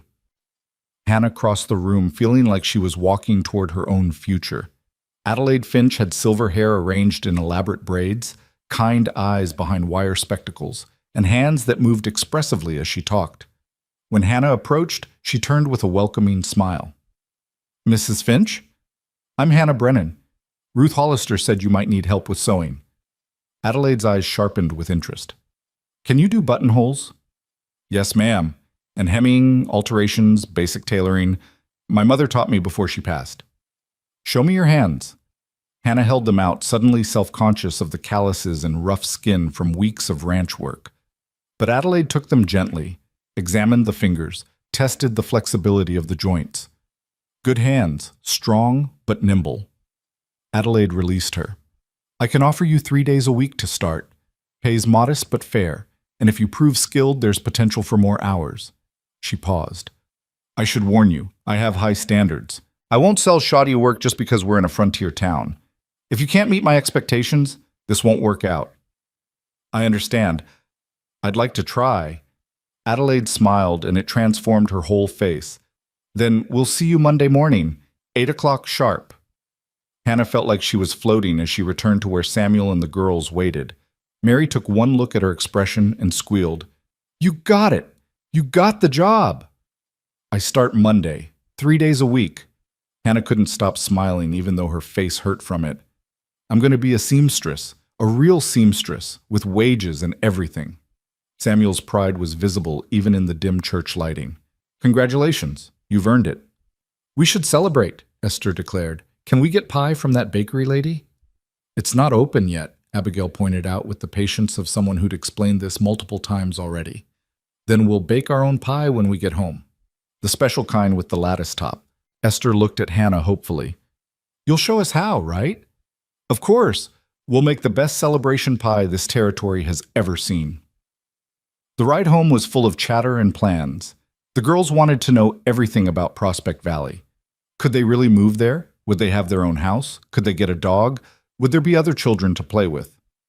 Samuel answered patiently while Hannah held Ruthie, who'd fallen asleep against her shoulder, sticky-faced and content. When they finally pulled into the ranch yard, the burned barn was a dark shape against the stars.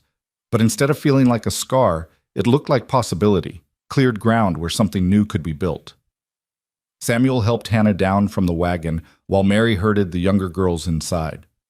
For a moment they stood together in the darkness, close enough that Hannah could feel the warmth radiating from him. Thank you, she said softly, for taking me to the meeting, for asking Ruth about the job, for everything. You don't need to thank me for treating you like you matter. Samuel's voice was rough. Hannah, I need to tell you something. Her heart stuttered. What? I've been thinking about this for weeks now, trying to figure out the right way to say it, the right time. He took her hands in his, and even in the darkness she could see the intensity in his eyes. I'm falling in love with you. Maybe I started falling the moment I saw you in that cage. Maybe it was later, watching you teach my daughters to braid bread, or seeing you face down Emmett Crenshaw without flinching. I don't know exactly when it happened, but it did. And I need you to know that before we make any decisions about Prospect Valley. Hannah couldn't breathe, couldn't think, could only feel the weight of his words settling into her chest like something precious and terrifying. Samuel, you don't have to say anything right now. I just needed you to know where I stand. He squeezed her hands gently. If you want to come to Prospect Valley as part of this family, I'd be honored. If you want to go on your own, start fresh without the complication of this, I'll understand. But either way, I needed to be honest with you. Hannah looked at him, this man who'd saved her, freed her, given her back her life without asking for anything in return. This man whose daughters had claimed her heart before she'd even realized she was giving it. This man who looked at her like she was something worth treasuring instead of something to be used. I'm falling in love with you too, she whispered. I've been trying not to because it seemed impossible, seemed like too much too fast. But I can't help it. You and your daughters, you've given me everything I thought I'd lost forever. A home, a family, a future worth having. She stepped closer, close enough to rest her forehead against his. I want to come to Prospect Valley, with you, with all of you. Not as hired help or a guest, but as what? Samuel's voice was barely audible. Hannah pulled back just enough to meet his eyes. As whatever you'll have me as, partner, wife, second mother to your girls, I don't care what we call it. I just want to be yours. Samuel made a sound halfway between a laugh and a sob. Then he was kissing her, gentle and desperate all at once, and Hannah felt like she was finally coming home after years of being lost. His hands cupped her face like she was something fragile, and she kissed him back with all the hope and fear and fierce joy she'd been carrying since the day he'd opened that cage door. When they finally broke apart, both breathing hard, Samuel rested his forehead against hers. Marry me, he said, not because you owe me or because the girls need a mother, but because I can't imagine building a future that doesn't have you in it. Yes, Hannah said, and started laughing because it was either that or cry, and she was so tired of crying. Yes, Samuel McCord, I'll marry you.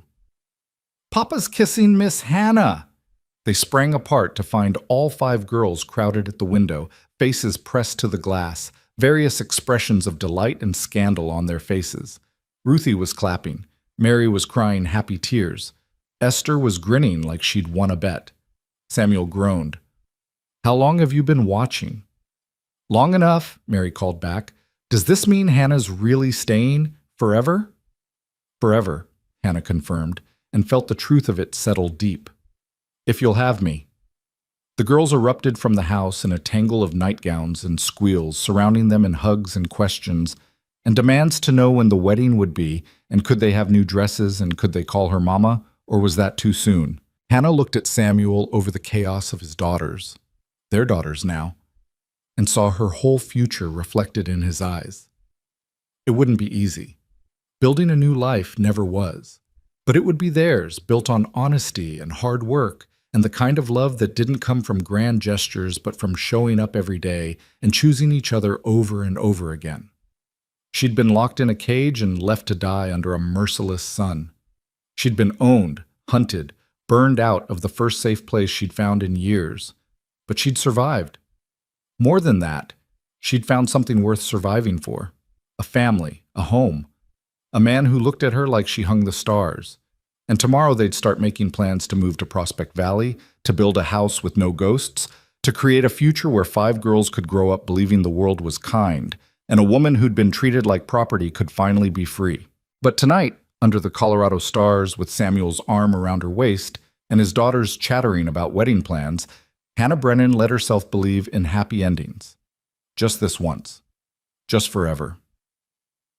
The next 3 weeks passed in a blur of packing and planning and the strange, bittersweet work of dismantling a life to build a new one. Samuel sold the ranch to a young couple from Kansas who'd been looking for land with good water access, and though Hannah saw the grief flash across his face when he signed the papers, his hand was steady. This wasn't abandonment, he'd told the girls over supper that night. This was choosing their future over their past. The girls took to the idea of Prospect Valley with the adaptability of youth. Mary was excited about the possibility of other families her age, about maybe attending the school they were planning to build. Esther wanted to know if there would be a library eventually. Abigail had already befriended Elena Morales' youngest son at the town meeting and was counting down the days until they'd be neighbors. Sarah had drawn pictures of what she imagined their new house would look like. always with 6 windows, one for each of them, plus Hannah. And Ruthie had simply declared that anywhere Papa and Hannah went was home, which had made Hannah cry into the dishwater when she thought no one was looking. But someone was always looking in a house full of girls. "You cry a lot for someone who's happy," Ruthie observed one afternoon, watching Hannah wipe her eyes while folding laundry. "Sometimes happiness is so big it leaks out," Hannah said, which made perfect sense to Ruthie and no sense at all to Abigail, who'd overheard and wanted a more scientific explanation. The wedding was planned for their first week in Prospect Valley. Ruth had offered her boarding house for the ceremony, and Adelaide Finch had quietly mentioned that she had her late daughter's wedding dress in storage if Hannah wanted to see it. The kindness of near strangers kept catching Hannah off guard, kept reminding her that the world contained more good than she'd let herself believe during those years of running and hiding. 3 days before they were set to leave for Prospect Valley, Deputy Marshal Thomas Blake rode up to the ranch with news that made Hannah's blood run cold. "Emmett Crenshaw's been spotted," Blake said without preamble, standing in the yard with his hat in his hands, near the Colorado-Wyoming border. "We think he's heading back this way." Samuel's jaw tightened. "Why would he come back?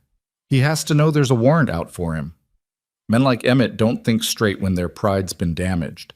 His brother's in prison, his family's reputation is destroyed, and in his mind, it's all because of one woman who refused to stay property. Blake looked at Hannah with something that might have been apology. "I'm not saying he's definitely coming here, but I wanted you to know. Wanted you to be careful." "We're leaving in 3 days," Samuel said. "We'll be in Prospect Valley before he could possibly find us." "That's good. That's smart." Blake shifted his weight. "But until then, keep your rifle loaded and your doors locked. And if you see anyone you don't recognize, you send one of the girls for me immediately." He left with promises to ride by daily until they departed, and Hannah tried not to let the fear settle back into her bones. She'd been free for weeks now, free and safe, and building towards something beautiful. Emmett Crenshaw was one man nursing a grudge, nothing more. He couldn't hurt her anymore. But that night she woke from dreams of burning barns and cages under summer sun, and had to remind herself 3 times that she was in Mary's bed in Samuel's house, and the door was locked and no one was coming for her. The knock came at dawn on their last full day at the ranch. Hannah was already awake, making coffee in the pre-sunrise darkness, while the girls slept, and Samuel did early chores in what remained of the livestock pen.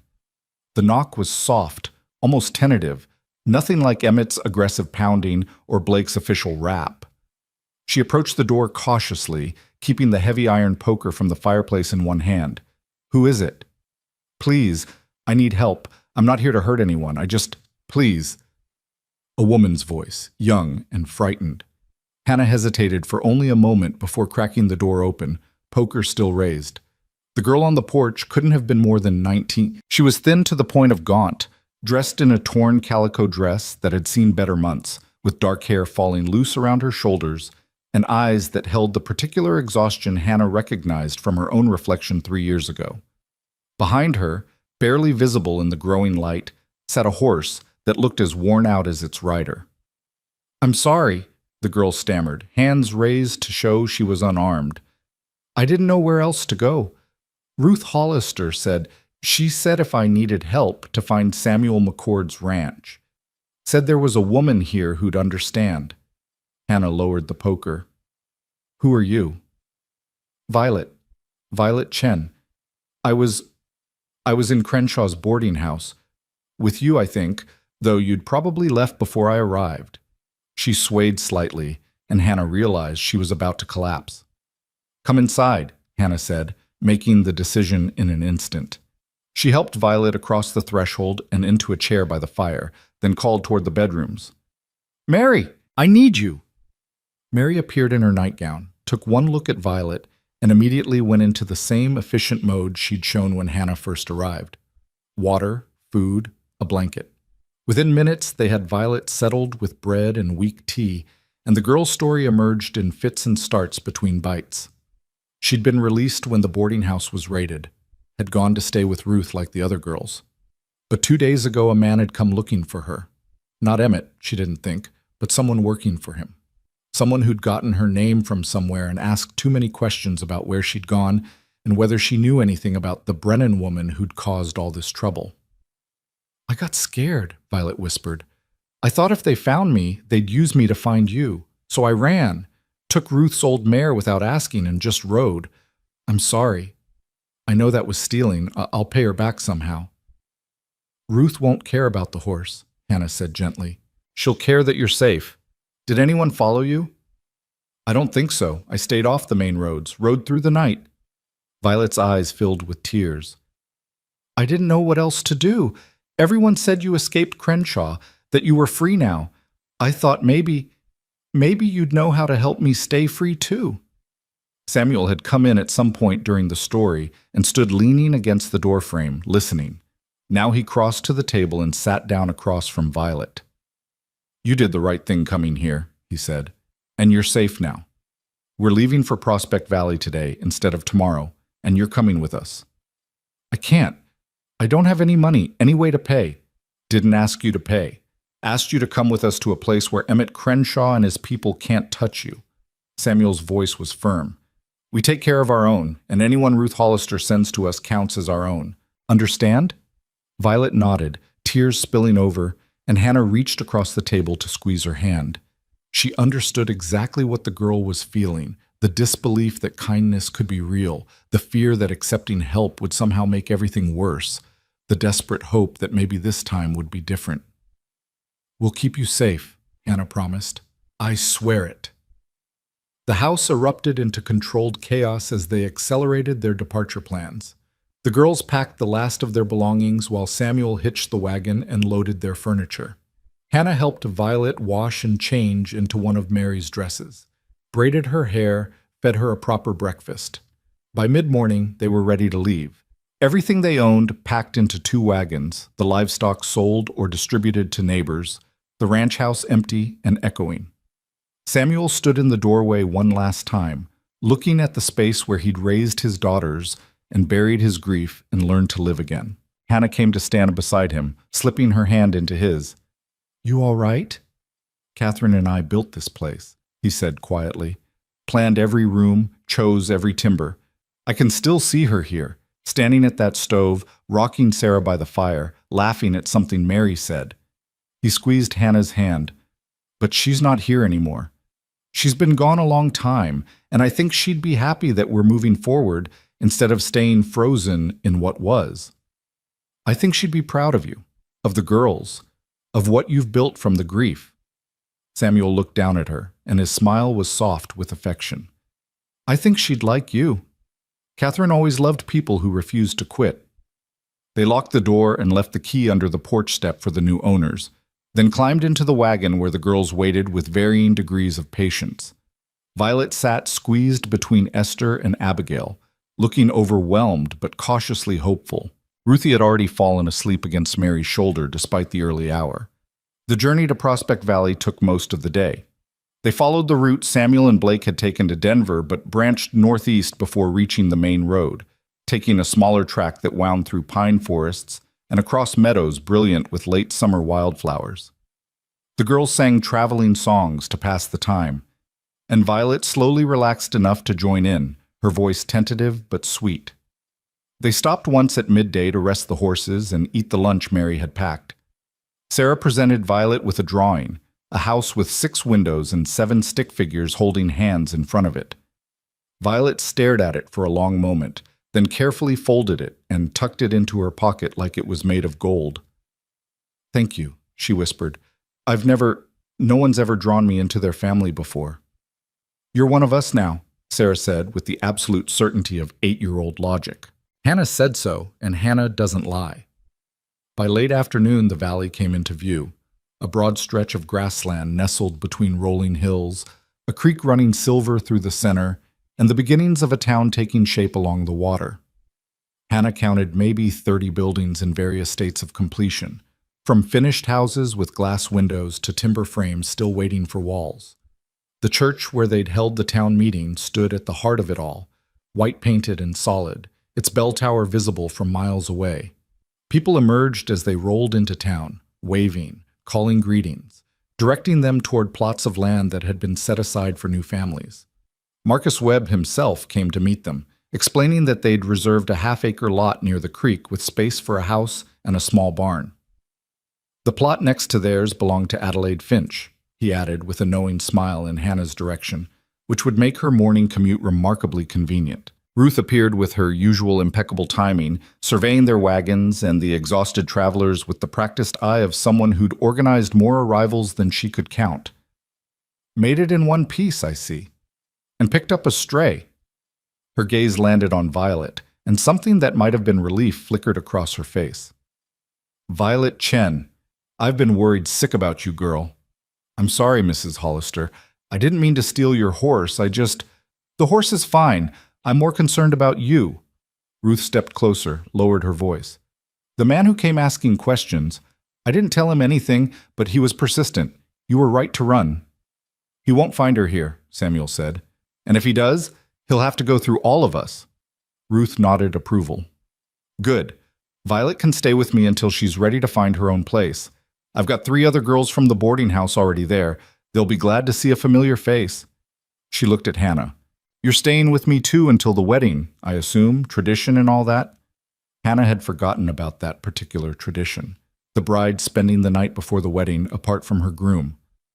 I suppose I should. You suppose correctly. Samuel McCord, you get 1 more night with your daughters as a bachelor. Make it count. Ruth's tone was dry, but affectionate. Wedding's at noon tomorrow in the church. Adelaide's bringing the dress by my place tonight. The whole town's invited, so expect a crowd. The whole town. Hannah felt a flutter of nerves. She'd imagined something small and quiet, just Samuel and the girls and maybe Ruth.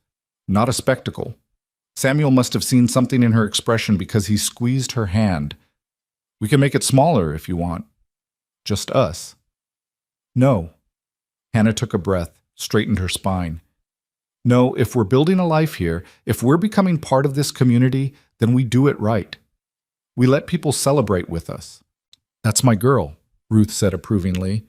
Now let's get you settled before the sun goes down. The evening passed in a flurry of activity. Samuel and several of the town men began constructing the frame of their new house. Just the basics, enough to have walls and a roof before the weather turned. The girls helped where they could, and Hannah watched from Ruth's porch as the skeleton of her future home took shape against the sunset. Violet had been welcomed by the other girls from Crenshaw's boarding house with the kind of fierce joy that came from shared survival. Hannah recognized 2 of them, Maggie with her crooked smile and Anna who sang. They surrounded Violet with hugs and questions and the easy intimacy of people who'd endured the same nightmare and come out the other side. They're going to be all right, Ruth said, appearing at Hannah's elbow with 2 cups of coffee. All of them. They've got each other, and they've got this town. That's more than most people get. Hannah accepted the coffee gratefully. I still can't believe it's real, that I'm here, that tomorrow I'm getting married. Believe it, you've earned it. Ruth was quiet for a moment, watching the construction work. I've seen a lot of women come through my boarding house over the years, running from something, running toward something, just running. Most of them keep running their whole lives because they never find a reason to stop. She looked at Hannah directly. You found your reason. Don't ever forget how rare that is. I won't, Hannah promised. The sunset faded to dusk, and Samuel came to say goodnight, paint spattered and exhausted but smiling. The girls surrounded Hannah with hugs and demands that she tell them everything about the dress, and could they please do her hair tomorrow, and would there be cake? Yes to the hair, and Elena's baking something she promises will be spectacular, Hannah said, kissing each of them on the forehead. Now go with your papa and get some sleep. Tomorrow's a big day. Samuel lingered after the girls had piled into Ruth's second wagon for the ride to the construction site where they'd be camping for the night. He took Hannah's hands, studied her face in the lamplight. Having second thoughts? Not even for a moment. You? I've never been more certain of anything in my life. He kissed her forehead, then her cheeks, then finally her mouth, soft and sweet and full of promise. I'll see you at the church tomorrow. Don't be late. Wouldn't dream of it. She watched him drive away, then turned to find Ruth and the other women watching her with various expressions of amusement. Come on, bride, Ruth said. We've got a dress to alter and hair to plan.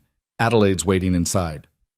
The dress was beautiful, ivory silk with delicate lace at the collar and cuffs, fitted bodice and full skirt that would have been fashionable in Boston but felt almost too elegant for a frontier wedding. But Adelaide insisted it was perfect, and the other women agreed, pulling Hannah into Ruth's bedroom for an impromptu fitting.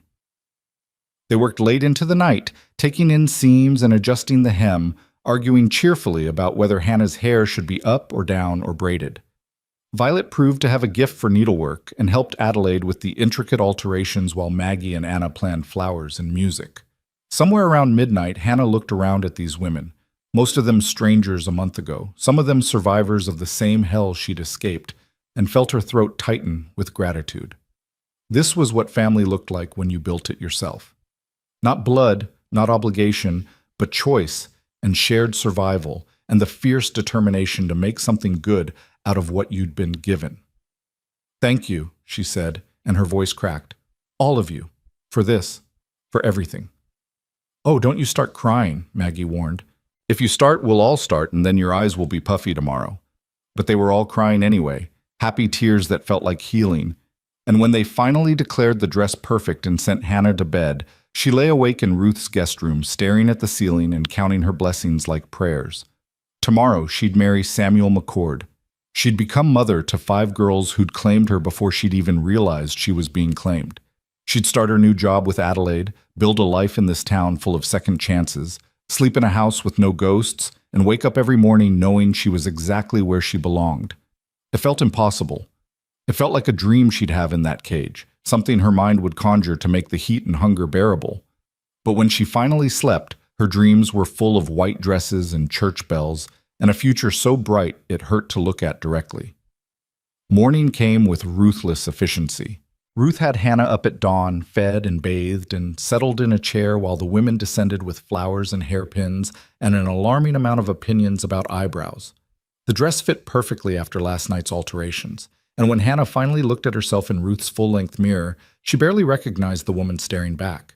Not because she looked different, though the dress helped, and whatever Maggie had done with her hair was borderline miraculous, but because she looked happy. Actually, genuinely, radiantly happy, in a way she hadn't seen in her own reflection since before her parents died. "You're crying again," Anna observed. "Good tears this time," Hannah said, wiping her eyes carefully. "I promise." The walk to the church felt like floating. The whole town had indeed turned out. Families lined the street, children waved wildflowers, someone was playing violin somewhere nearby. Ruth walked beside her like a proud mother, and Violet and the other girls from the boarding house formed an impromptu honor guard, their faces bright with vicarious joy. The church doors opened, and Hannah saw Samuel standing at the front with Marcus Webb, who'd volunteered to officiate. Samuel wore his best suit, probably the same one he'd worn to Catherine's funeral, though he'd clearly pressed it and replaced the buttons. And when he saw Hannah, his face transformed with wonder. The girls sat in the front row, scrubbed and shining in their Sunday best. Mary was crying, Esther was grinning. Ruthie waved enthusiastically despite Mary's attempts to make her sit still. Hannah walked down the aisle on Ruth's arm, past friendly faces and well-wishers, toward the man who'd opened a cage door and changed everything. When she reached the front, Ruth squeezed her hand once and stepped aside, and Hannah took her place next to Samuel. "You're beautiful," he whispered. "You're biased," she whispered back. "Doesn't make it less true." Marcus cleared his throat, smiling. "Shall we begin?" The ceremony was simple but meaningful.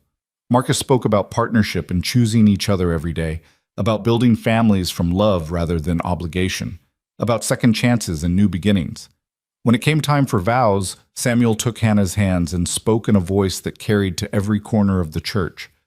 "Hannah Brennan, you walked into my life when I'd forgotten what it meant to hope for anything beyond survival.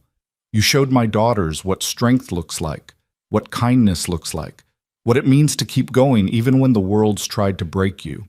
I promise to protect you, to stand beside you, to build a future with you that's worthy of everything you've survived to get here. I promise to love you, not because you need saving, but because you're worth loving, today and every day for the rest of my life." Hannah's turn. She'd practiced this last night, but the words she'd planned fled in the face of Samuel's steady gaze and the weight of the moment. Samuel McCord, you gave me back my freedom, and then you gave me something better, a reason to use it. You and your daughters taught me that family isn't what you're born into, it's what you build. That home isn't a place, it's people who choose you even when they don't have to. Her voice shook, but she pushed through. I promise to love your daughters like they're my own, because they are. I promise to stand beside you when trouble comes, because it will. I promise to build this life with you, to make it good and true, and worth all the hard things we survived to get here. Today and every day, for as long as we both shall live. Marcus pronounced them married, and Samuel kissed her to cheers and applause that seemed to shake the church rafters. The girls swarmed them immediately, hugging and crying and declaring this the best day ever, and Hannah laughed through her tears and held them all as close as she could. The celebration afterward was everything a frontier wedding should be. Simple food made special by community effort, Elena's spectacular cake that turned out to be 3 layers with raspberry filling, music and dancing in the churchyard, toasts that ranged from heartfelt to hilarious. Children ran wild, while adults talked and laughed, and as the sun began its descent, Hannah found herself pulled into a dance by Marcus Webb himself. "Welcome to Prospect Valley, Mrs. McCord," he said, "officially and permanently. Mrs. McCord." The name settled over her like a blessing. Thank you for everything, for building this place. We all built it. You included now. Marcus spun her expertly. You know what you represent to this town? You and Violet and the others? You're proof that the system can fail and people can still survive. That mercy isn't weakness and second chances matter. He smiled. We needed that reminder. We needed you. The dance ended and Samuel reclaimed her, pulling her close for a slower waltz while the violin played something sweet and melancholy. Around them, the town celebrated, but for a moment it felt like they were the only 2 people in the world. Happy? Samuel asked. Deliriously. You? I didn't think I could be this happy again. After Catherine died, I thought... He stopped, swallowed hard. I thought that was it. One great love in a lifetime, and then just survival. But you proved me wrong. Catherine would want you to be happy. I know, and I think she'd like that it's you making me happy. You're both stubborn as hell. His smile was affectionate. The girls are planning to sleep at Ruth's tonight. Something about giving us privacy, which means we have the construction site to ourselves. Hannah laughed. How romantic! Sleeping under the stars with half-built walls. I'll make it romantic, I promise. He did. After the celebration wound down and the guests departed with well wishes and promises to help finish the house tomorrow, Samuel led Hannah to their land. The frame was up, solid and true, with a canvas tarp stretched overhead for temporary shelter. He'd brought blankets and pillows, had even hung a lantern from one of the beams to cast warm light over their makeshift bedroom. It's not much, he said, but it's ours. It's perfect. And it was. This space that held nothing but possibility, no ghosts, no past, just the 2 of them, and the future they'd build together. They lay under the stars and talked for hours, about the girls, about the house they'd build, about Hannah's job with Adelaide and Samuel's plans to start a small herd. They talked about Violet and the other survivors, about making sure Prospect Valley stayed a place where people like them could heal. They talked until talking seemed less important than touching, and then they made love slowly and tenderly, learning each other with the kind of patience that came from knowing they had all the time in the world. Afterward, Hannah lay with her head on Samuel's chest and listened to his heartbeat steady and strong beneath her ear. I love you, she said into the darkness. I love you too. His arms tightened around her. Thank you for saying yes, for staying, for choosing this. Thank you for seeing me, for fighting for me, for making me believe I deserve to be fought for. They fell asleep tangled together, and when morning came, it brought the sound of children's laughter and the girls arriving early with breakfast and about a dozen questions about when the walls would be done and could they help paint and did being married feel different than being engaged. Samuel groaned and buried his face in Hannah's shoulder. They're your daughters now, too. You deal with them. Our daughters, Hannah corrected, kissing his temple, and I wouldn't have it any other way. The next weeks were a whirlwind of building and settling in. The house went up quickly with help from the community. 4 bedrooms, a kitchen large enough for a family of 7, a front porch with a swing. Hannah started work with Adelaide and discovered she loved it, loved the precision of tailoring and the satisfaction of transforming fabric into something beautiful. The girls started school in the church basement, taught by a former professor from Pennsylvania who'd come west for his health. Samuel began building his herd with help from neighboring ranchers who appreciated his fair dealing and steady temperament. Violet found work at Elena's bakery and began the slow process of healing, supported by the other girls and the town's collective determination to prove that good people still existed. Deputy Marshal Blake stopped by occasionally with news. Emmett Crenshaw had been caught trying to cross into Mexico and was headed for trial. Silas had been sentenced to 20 years in territorial prison. The remaining corrupt officials in Dust Creek were being systematically removed and replaced. Justice, it turned out, was possible when enough people demanded it. 6 months after the wedding, Hannah stood on her front porch watching Samuel teach Ruthie how to rope a fence post while the other girls did their evening chores. The house smelled like the roast Mary was cooking, and through the window she could see Esther setting the table while Sarah drew pictures and Abigail read aloud from a book she'd borrowed from their growing personal library. This was her life now. This collection of ordinary moments that felt extraordinary because she'd almost lost the chance to have them. Because she'd spent 5 days in a cage learning that the world was cruel, and then met a man who'd spent 8 years teaching his daughters that it could still be kind. Samuel caught her watching and smiled, that slow, warm smile that still made her heart skip. He said something to Ruthie, who scampered off to help her sisters, and crossed the yard to join Hannah on the porch. "What are you thinking about? How far we've come. How different everything is." Hannah leaned into him, let him wrap his arms around her from behind. "A year ago I was running for my life. Now I'm standing on my own porch watching our daughters play." "Our daughters," Samuel repeated softly. "I like the sound of that." "Me too." Hannah turned in his arms to face him. "Samuel McCord, you gave me everything I thought I'd lost. You gave me back my life. You did that yourself. I just opened the door." He kissed her forehead. "But I'm glad I was there to see you walk through it." The sun set over Prospect Valley, painting the sky in shades of gold and rose, and Hannah Brennan McCord stood in the arms of the man she loved and knew with absolute certainty that she was finally, truly home. Not because of the house or the town or even the family, though those mattered, but because she'd learned that home wasn't a place you found.